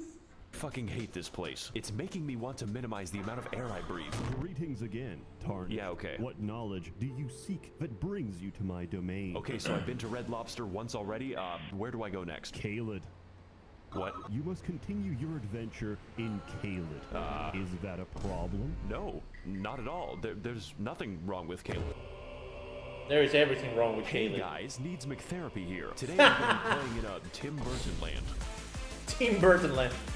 That's Welcome it. to Caelid. It's basically made of German bedtime stories. Who can forget such legendary tales as Der Vogel, Der Backpfeifengesicht, and most terrifying of all, Das Kinderschredder. I'm sorry if you speak German, by the way. That's gotta be my least favorite disability. And on today's episode of Amnesia: The Dark God damn it, I Descent, speak we German, invite you to a man. festival and slumber party where the sleep is permanent, all for a chance to face off against the third demigod on my Club Penguin friends list. Star Scourge Radon, captain of the hospice, resides within the walls of Redmane Castle, where every year he throws a party to see who can keep their limbs the longest. The price of admission is just getting anywhere near him, because sometimes life is just a Bulgarian and you are an unstolen car. So we run vaguely and in some direction, encountering many horrifying creatures beyond the reach of God and locking myself in the cum dungeon. The other kids laughed at me. They called me Jizzy Johnson, but now it is I who is laughing at them. What the hell? Oh, cool. It's another dragon, and this one is quite the special encounter because we get to fight him in the volume of an aquarium. He can't really touch anything, otherwise he decouples his existence. Hey, what's up, guys? Max0r here, and today we're gonna be gaming on the moon because that's what this shit feels like. In fact, I heard you like dragons so much that I made an entire part of the map called Dragon Barrow, and I filled it with, you guessed it, an obscene quantity of dragons. Because truly, we have technically that's not a dragon, that's a wyvern. Don't want to be here anymore. Let's put this in the future episode box. So far, we've seen a lot of traumatizing things, enough to give half of all American politicians cardiac arrest, but I've been saving the best for last, and by best, I mean the most evil game design ever conceptualized. The Swamp of Aeonia lies just within the center of Caelid and contains enough AIDS to make Ronald Reagan sweat. This region, and pretty much all of Caelid, but mostly this fucking abomination, is infested with scarlet rot, which is like poison if it was made of radium, and get this, it's spreading. You can't even use a horse to bypass the radiation because an NPC just invades you in the middle of the swamp. It's like I can hear the dulcet tones of the game director laughing at me. For your crimes, I am sending you to the moon. This place is filled with all kinds of new and interesting ways to die, and my favorite lies at the center of the swamp, where we can find Commander O'Neill and his Bostonian ketamine mafia. Surprisingly enough, this is the only thing here that can't kill me. His moveset is so simple, it's Amish accessible. You could build a lawn around him in the time it takes for him to do damage. Maybe this boss would be better with a second phase, one where he whips out his lightning cock and pulverizes me until I'm gravel. But you know, that's just a theory. A game theory. Thanks for watching. Also, he drops his ketamine needle, which I will now put to very good use. You're a horse, right? We're in Redmane Castle now. This entire level can be skipped because I think the devs realized that Caelid is the actual level. Do you even know how many dogs were euthanized on my way here? Jeez. Don't worry, you aren't actually missing anything unless you're a big fan of cats, such as life on the Serengeti. So, welcome to the Festival of Ramadan. There are 2 attendants in total, and one of them is this guy. Hello again, Tarnished. How was your journey down the well? What the fuck is wrong with you? I'm just passionate about my cuisine. Speaking of which, did you ever find those children I talked about? Welcome one and all cost to Child Slaughterfest 2022. No. I did not. Shame. You know what? Maybe the jar will be a bit Binks. This is your humble servant. Okay, never mind. So, Oh, a stroke of God. obscene luck, we find a mostly sane person who tells us via YouTube Rewind that Radon is not here. Technically, you see, this castle is his euthanasia clinic, and we are going to pull the plug. I'm sorry, Grandpa. I have to charge my Switch. His consciousness has been gone for several hundred years due to the demigod Melania, who is the Blade of Mikola, by the way, but that is a story for later. Essentially, his mind was eaten by the Scarlet Rot, but this man is literally too angry to die, and we are attempt number 500 to kill him. So, I'm liking these odds. I'm just built differently. Very Will Smith-friendly. Let's start the mercy killing. And, why is he so far away? Oh, shit. Are those summon signs?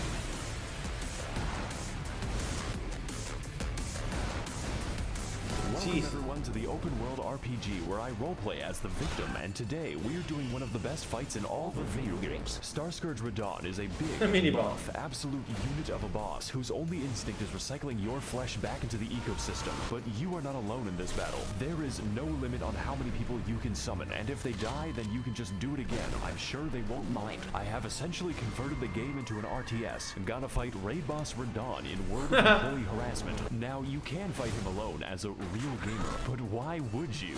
This is a goddamn festival, and I will not be having sex by myself. Before you can even reach him, Radon is sniping your ass with the accuracy of my opinions on the internet and firing a frankly suspicious amount of arrows from God. If you want to exercise the privilege of fighting him, you have to earn it, and that is the easy part. Even with summons, you need to pay full attention to his moveset, as his attack swing wider than American elections and hits harder than a freight train on a semi. Now, you may have already noticed, but that is a comically small horse. It's like I'm looking at Shaquale O'Nale. This is because, in addition to being built like a steel mill, Radon has the power to defy gravity, which constantly gets him into fights with solar bodies. This man is skateboarding a horse and holding back the stars while killing everyone he comes into contact with, and he does it from the hospice. Radon is an absolute god among chads, and this fight's intensity lives up to that and then some. And that is just phase 1. Phase 2 starts when he, jumps into the upper atmosphere. Whoa, crap.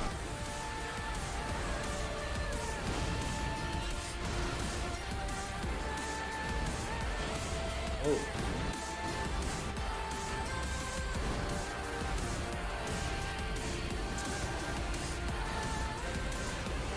Jesus Christ.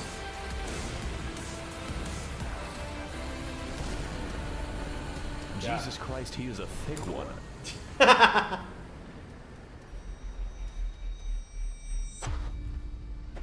Alrighty. Oh god, I think my Zodiac just killed itself. This is sure to negatively affect the trout population. Won't someone please think about the economy?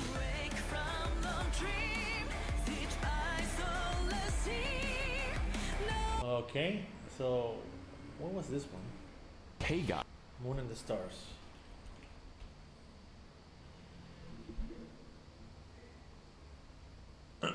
Alright, let's see. Do this not one. play this video in the dark. It is very scary. The lands between. So beautiful, where? so tranquil. Until I showed up. Welcome back everyone to Elden Ring, one of the games of all time, featuring deep role-playing mechanics, riveting combat, cool math games, happy Wii hosts, and probably a story so convoluted that entire YouTube channels exist just to tell you about it. I do not know much about the lore, but I do know one thing. Melania is definitely the Blade of Mikola. When we last met, we had endured great pain and suffering in our quest to destroy the cast of Percy Jackson. But do not worry, the pain has only just begun. And if you somehow haven't seen the first part, then that's fine. I have also seen JoJo. So, with the Elden Ring shattered and scattered among America's inbred dipshits, it's time to tear our way through enemies of plenty, attempt to find a girlfriend, almost impossible, and test the true strength of my hardware, because this will be our greatest challenge yet, and also the easiest challenge for the rest of the game. Oh, that's a mango music.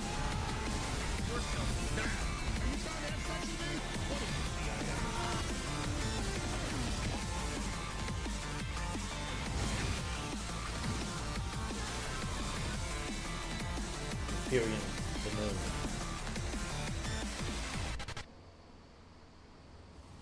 The King and the Serpent. Last time on Blatant Copyright Infringement Fair Use Edition, we struggled to take Grandpa off his life support with violence, delivered Garfield his precious lasagna, and finally convinced Joseph Hussein Biden to end it all with nuclear fire. I'm dead serious. Wow, that was fucking crazy. I better fast travel to the third Impact Evangelion. We're moving at a real breakneck speed. You know, just when I was thinking this game can't possibly get bigger, it gets significantly bigger. I'm not sure. That's what she said. If the developers are okay, especially since they're trapped in the same room as that man. It turns out nuclear weapons are a great way to excavate the Earth, and there are no long-term consequences, which means we've got an entirely new area to explore, hiding just beneath our feet. And no, we're not going to visit the Blue Man Group again. I still have the nightmares. Jeez. Wait a second, this is Michigan. I need to leave as soon as possible. Hello, traveler. Ah, it's a woman. I'm possessed of 4 arms, and that is what tickles thy fancy? Pringles. Hey. Art thou of no more brain than stone? Can you speak English? Can you throw yourself into a wood chipper? Listen, I have never seen a Caucasoid run that fast. They kept yelling, "Go, white boy, go." Okay. I shall need thy help to run my errands. May I ask why? No, I'm going through a tunnel right now. Your signal is breaking up. Okay. I apologize for that. I may not have known at the time, but this was the beginning of an absolute rabbit hole. One that... Wait, what? I may not have known at the time, but this was the beginning of an absolute I won't breastfeed you. Boob center. rabbit hole, one that would lead me to dangerous and disturbing territory in the future. This shit makes Blighttown look like a playground. Welcome everyone to the Nether Fortress. It's 3 rooms long and filled with naked and hostile women, which is my preferred enemy. I've always wanted to be a police officer. This is just like my favorite Japanese anime, Kill the Cats. And if that's a little too intense for you, don't worry. There are dozens of skinwalkers waiting around every corner. Just knowing that makes me feel very comfortable. But my favorite enemy in the skinwalkers waiting around every corner. Just knowing that makes me feel very Ah, sweet, my main horrors beyond my comprehension. comfortable. But my favorite enemy in the entire level is in fact myself. Me. I am the boss of the level. Hey, what's up guys? Max0r's here. We're out here going after Shadow Peter Pan. I'm forced to fight the only bitch that I trust. Gonna lay a fucking smackdown on Dark Link. This battle is a unique concept to say the least. It perfectly copies and uses your entire inventory. And yes, this does mean you can unequip your weapon and laugh at him for the whole fight. He literally cannot damage me in this state. Not that you would need it, because if there's anyone in the world who knows how to keep me down, it is myself. This boss's weakness is naked anime women. But that's everyone's weakness, to be fair. Overall, it was a great experience taking revenge upon the man who ruined my life. Unfortunately, as a result of that battle, I have destroyed a part of myself. I have killed my artistic integrity. Hey guys, I built an entire torture chamber for animals in hardcore Minecraft, and if you want to see how I exterminate the innocent, stick around until I kill my son. I feel like if you showed this video to a Victorian child, he would die instantly. And speaking of dying, we've returned again to Jump Scare Junction. That's right, I lied to you. I give Dora the wrong directions. This area is an identical copy of the last time, complete with the same puzzle, the same enemies, and the exact same boss, but this time he's glowing, just like this video.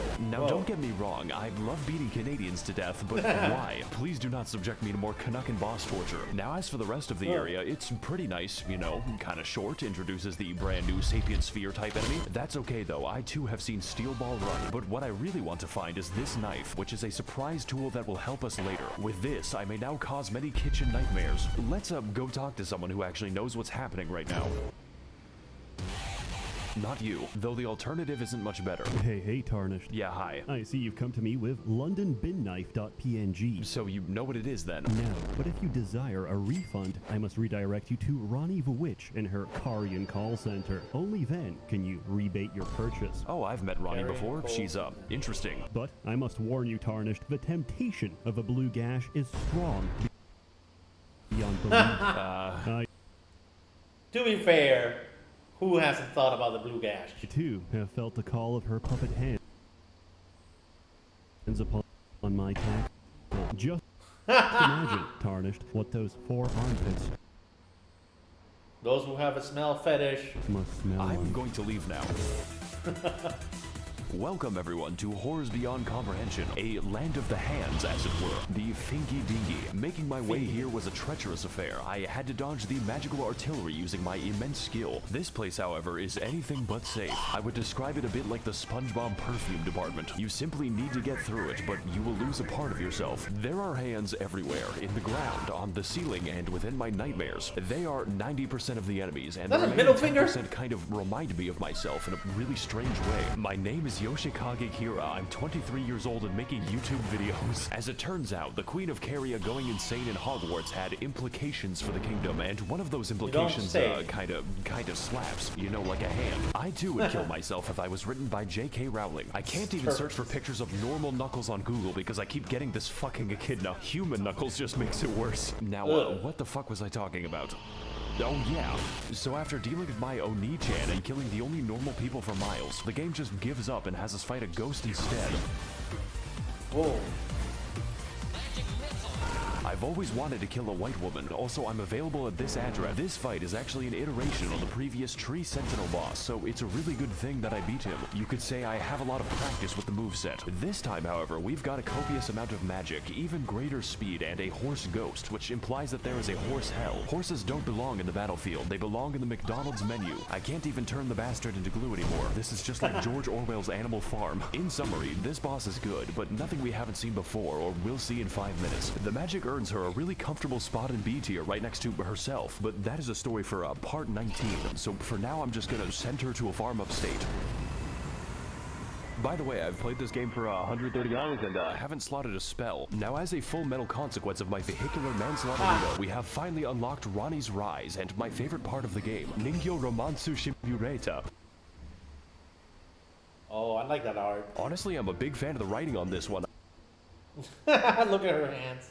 I just don't really care for the Blythe arc where he eats the classroom. But to get to that, we have to fight the most dangerous and powerful boss of the Blythe arc, Romansu Shimureta. Honestly, I'm a big fan of the writing on this one. I just don't really is Nezuko doing here? Care for the Blythe arc where he eats the paste key. If we can teach magic to fucking dragons and dogs, I don't even know why we try. The most powerful wizards can be found in a zoo. You know, at least he's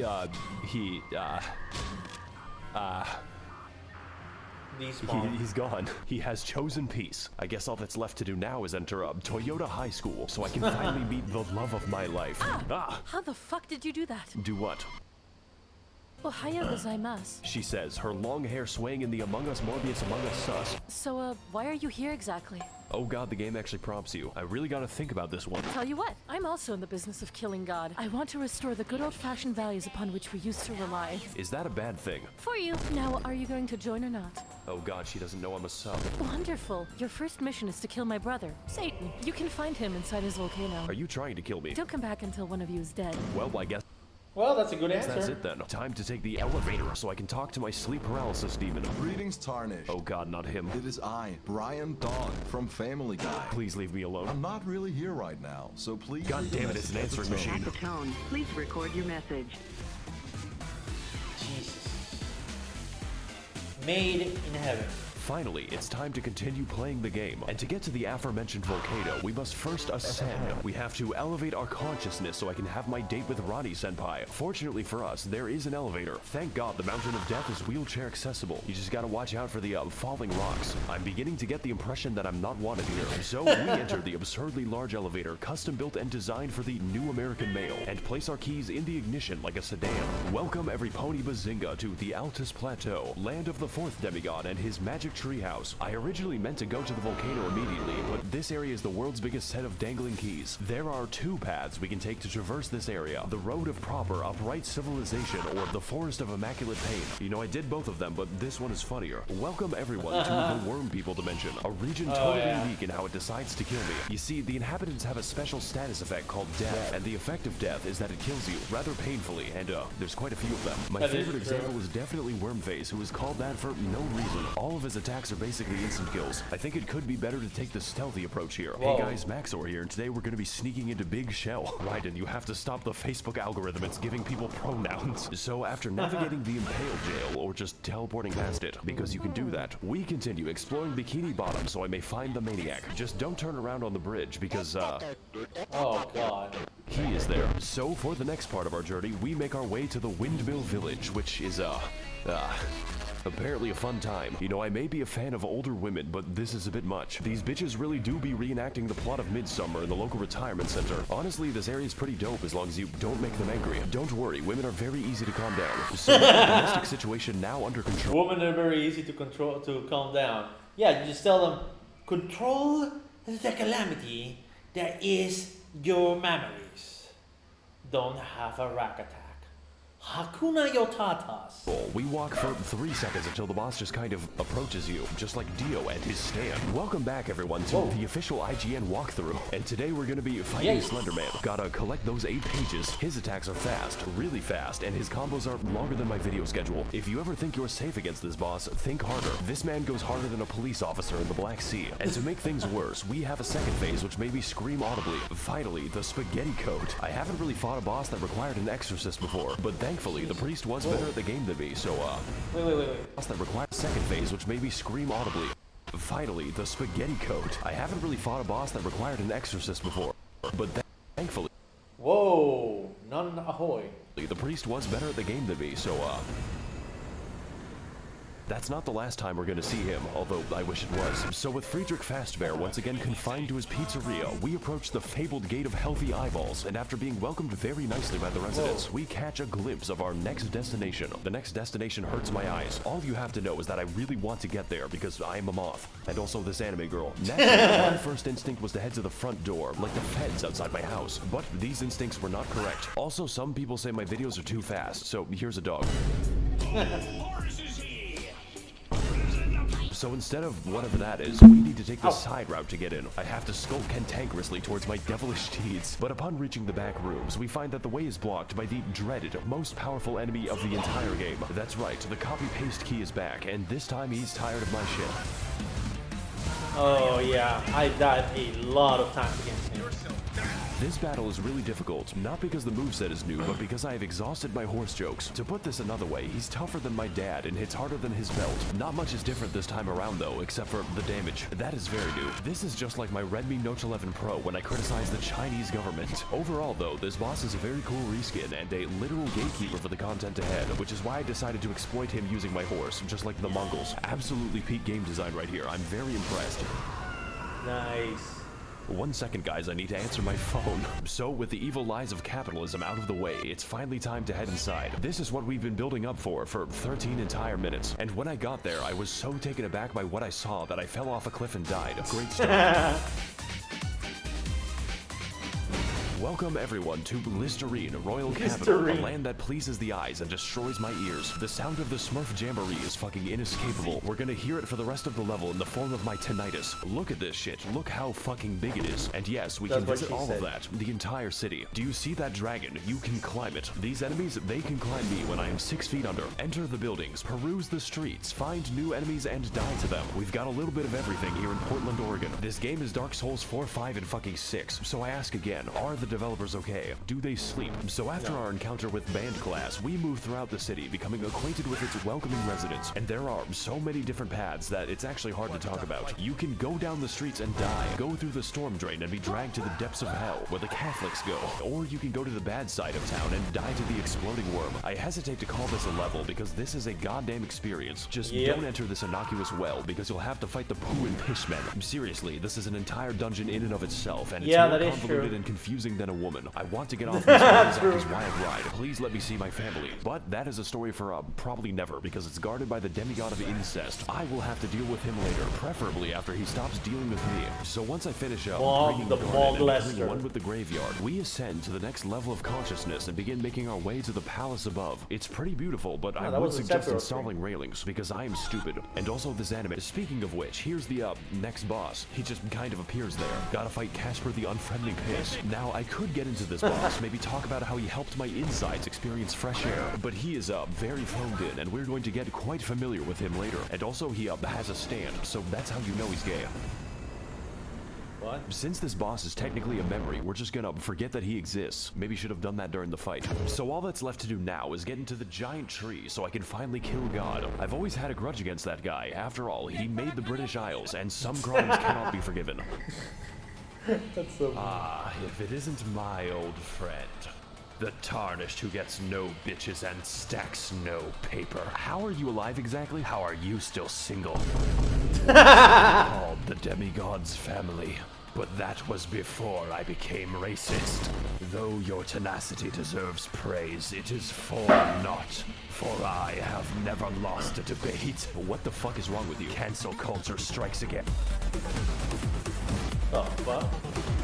Oh god, this fight is good. Like, really fucking good. I just didn't sign up to play Sekiro today. That quirked up white boy do be busting it down sexual style, and his secret is methamphetamine. This shit is fast. Very, very fast. Faster than a Genshin player's trajectory to prison. So fast that the hammer doesn't even wait for phase 2. They call him Home Depot DoorDash because he's delivering the tools straight to you. Also, yes, I can make his weapon change color at will. It's like a speedrun for epileptics. But what makes this fight difficult is not just the speed, not just the mobility, and definitely not just the damage, although there is a lot of that, but just how many fucking moves this man has, and all of them have different attack speeds, so have fun with that. This time around, we've got daggers, hammers, spears, a lot of swords, and a little bit of trolling. I remember when Dark Souls bosses were just an obese man, we were so young, but this does beg the question, why was Morgott just hanging out in front of Stormvale? Was he getting his groceries? Did he use a VPN? The only assumption I can make is that he just really hates you, and yeah, I can fucking feel that. I also hate me, so to come out on top, we all hate each other. Brace the inside of our asshole and to verify our online sources with correct documentation, because this is the hardest boss so far and the easiest boss for the rest of the game. So whether we're delivering pizza or attempting deicide, Morgott will bring you the home. I didn't attempt deicide, I did deicide. The deicide. answer is usually not.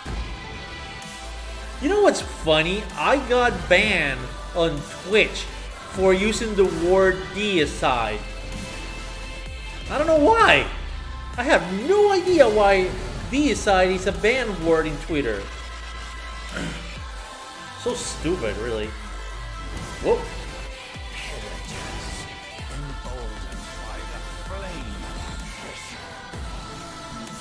Oh. God damn it. That fight was the fucking bomb. Yeah, it was a freaking bomb. It was a hard-fought battle, but now it is time for me to claim my rightful throne. That was like this when I got in. All we have to do is go through the Oh, this probably has an explanation, but something tells me I'm not going to like it. Oh well, time to go. My actual objective is worse than this. Much, much worse than this. God damn. Yeah, that's great. Look, I need help getting into the glow stick tree. Do you have any shears?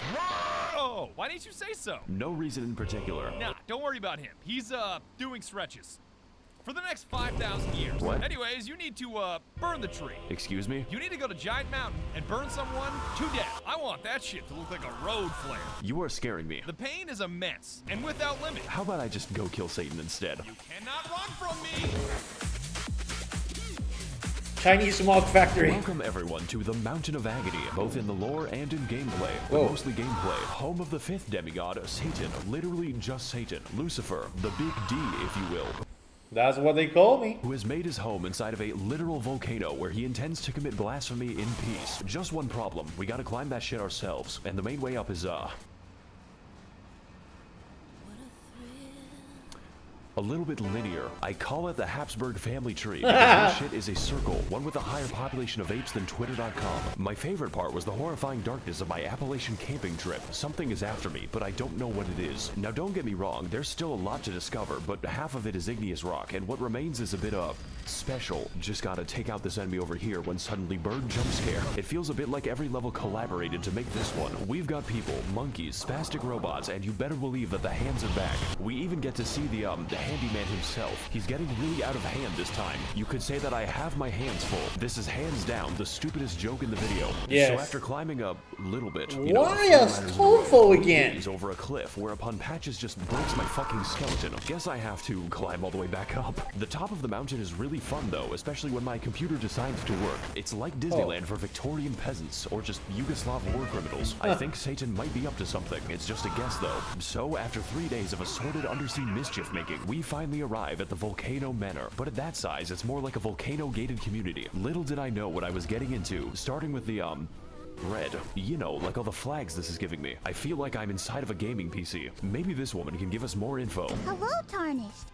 Oh my god! Iron Mouse! And welcome to the Red Manor. Feeling creative today, aren't we? I am the virtual YouTuber of this mansion, Planet, and this is Gug. Gug. Gug is in pain. Aren't we all? Anyways, can I interest you in joining the forces of Satan? We offer coupons. For what exactly? Mostly funerals, but sometimes Tesco. To be fair, everybody needs a funeral sooner or later. Well, you know what? I do want to attack God, and the mood lighting here is sick as fuck. Where do I sign? Oh, you don't sign, you kill. What? We crave innocent blood, traveler, and I expect a sufficient donation. After all, you are what you eat, and I am a child at heart. I think I chose the wrong voice actor. Are what you eat, and I am a child at heart. I think I chose the wrong voice actor. Hail Satan! Well, I guess since I serve Satan now, my no, outfit you needs to chose get the a little correct edgier, one. and my weapons need to become a little veggier. Potatoes aren't the only things that these can peel. And as a fresh recruit to the Army of Darkness, I now have access to the office break room. It is surprisingly nice, so long as you avoid the souls of the damned. I do not care who the IRS sends, I am not paying taxes. Fair. Also, half my fellow demons have scoliosis, so let's just collect our first target, you know, instead of talking to them. And if I'm going to kill the innocent, I might as well do it with some chill beatings by Dr. Dre to relax and study to.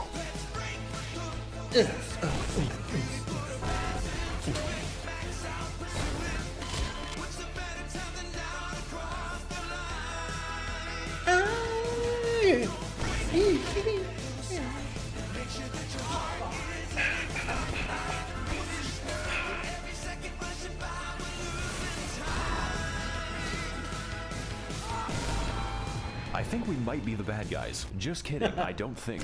Oh shit, wrong door. Congratulations, traveler. You have proven yourself my finest sin. My sins are unforgivable. You get to meet Satan now. Oh, what's the occasion? Dinner. Can I leave now? Have fun.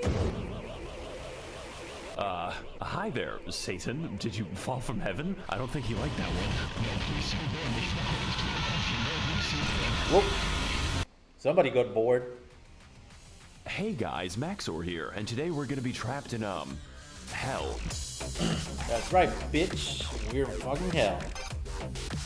Yeah, so turns out war crimes and orgies are sins. Don't ask. So now that we're in hell, I get to meet all of my favorite heroes, such as Ronald Reagan, and also all the landlords that were killed. But to navigate this new landscape of fire and brimstone, we must venture into the many circles of hell, each one complete with their own trials and punishments, but mostly punishments. Now as for me, I was sent to the Circle of Greed for being a YouTuber, and my punishment is continuing to make this video. It is 4 in the morning. Now the first thing you see in this level, and I mean the first thing, is an anchor direction. This tells us that we're in the Circle of Lust, where all the Genshin players reside. You know, I'm a really big fan of Sugma Kokomi. Boy, I sure do love being surrounded by women. Genshin Impact video very soon. Just gotta turn this corner and why is he just standing there? Well, I'm sure he won't be bothering me anytime later. Oh my god, it's him, the Caprese Demon. Now for our next stop in every Denny's ever made, we're heading into Hell's Assisted Living Center, which is filled with unbaptized infants and the disabled. It was at this moment that I knew I was not See, the disabled don't go to heaven. Punishment. Also, Jesus Christ, this is darker than Ethiopia. After which, we find ourselves in the Circle of Gluttony, because the residents are a bit sluggish.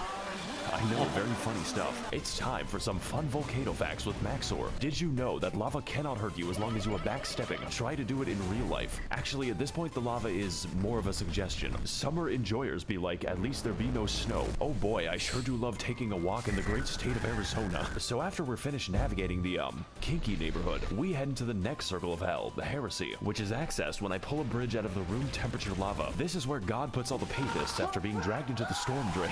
Their Sisyphean punishment is that they have to get laid on Gmail. Delete every other website. You have to fuck and suck on Gmail. Now if you'll excuse me, I'll be attending mass to steal the wine. I can't drink wine. I'm allergic to alcohol.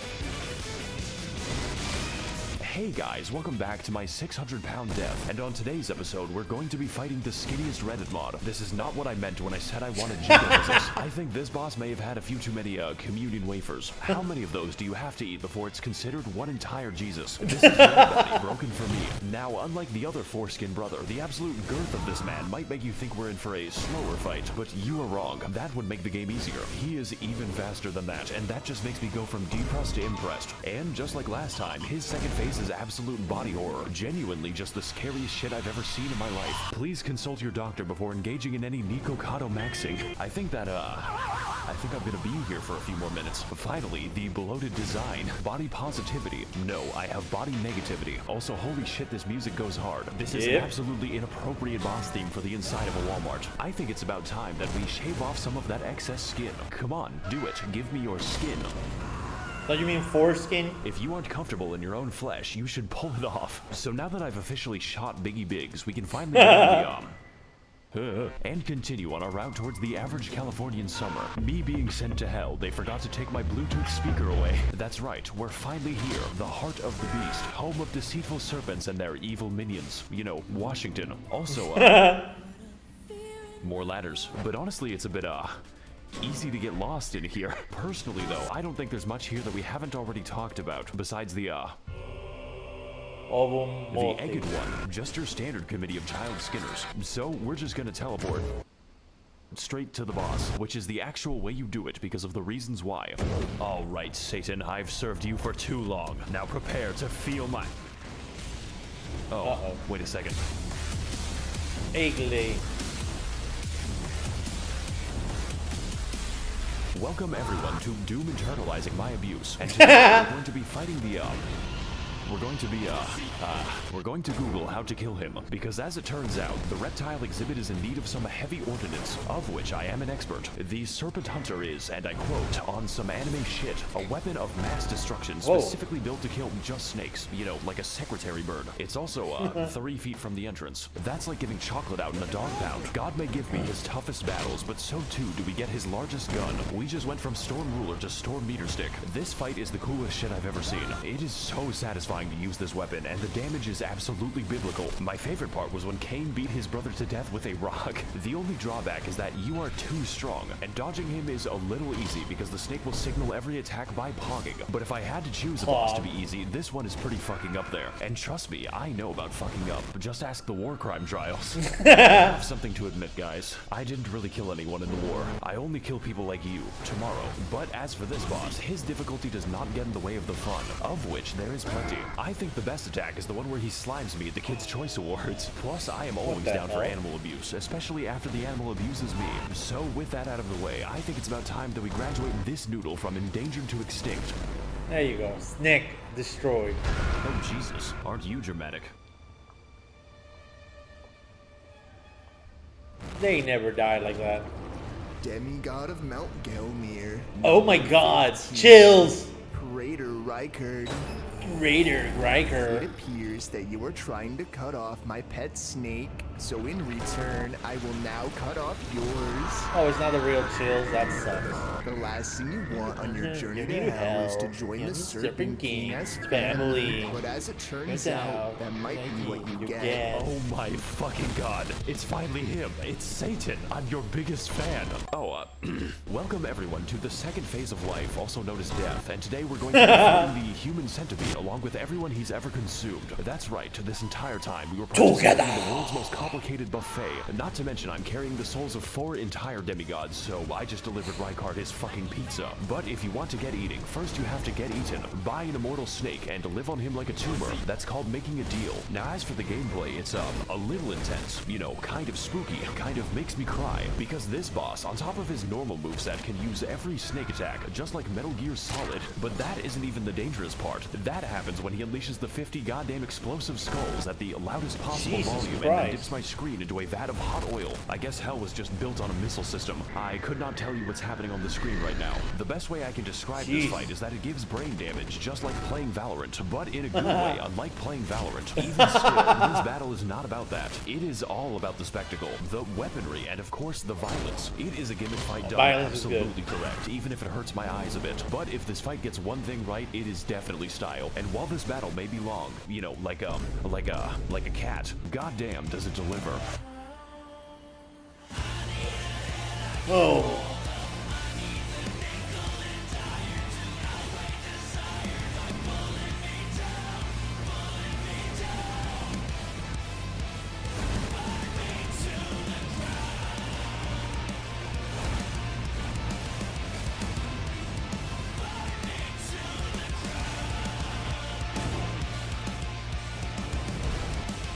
Jesus Christ, this song.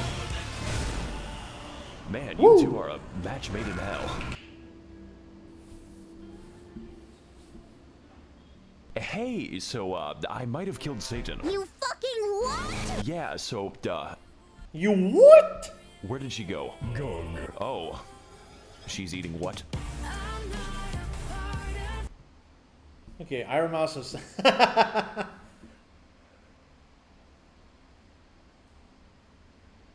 Beatsier is chill.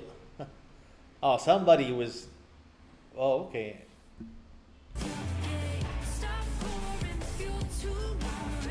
Alright, that will be it for me for today. I have to go to the other apartment right now because I have to take care of the other dog. I'll be there for like an hour or two and then I'm going to have to come back.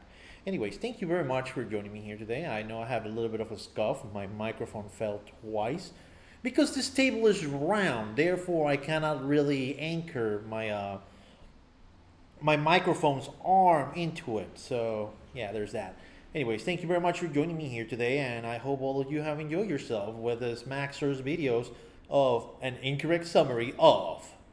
Tomorrow I'm gonna see if my group is gonna finally come back to doing 7 Days to Die. I sincerely hope so. Anyways, thank you very much for joining me, and I hope to hear from you again real soon. Don't forget, like, subscribe, leave a notification, and as always, have a good one. Good night, everybody. Oyatsumi. Bye bye. Yane. See you all later.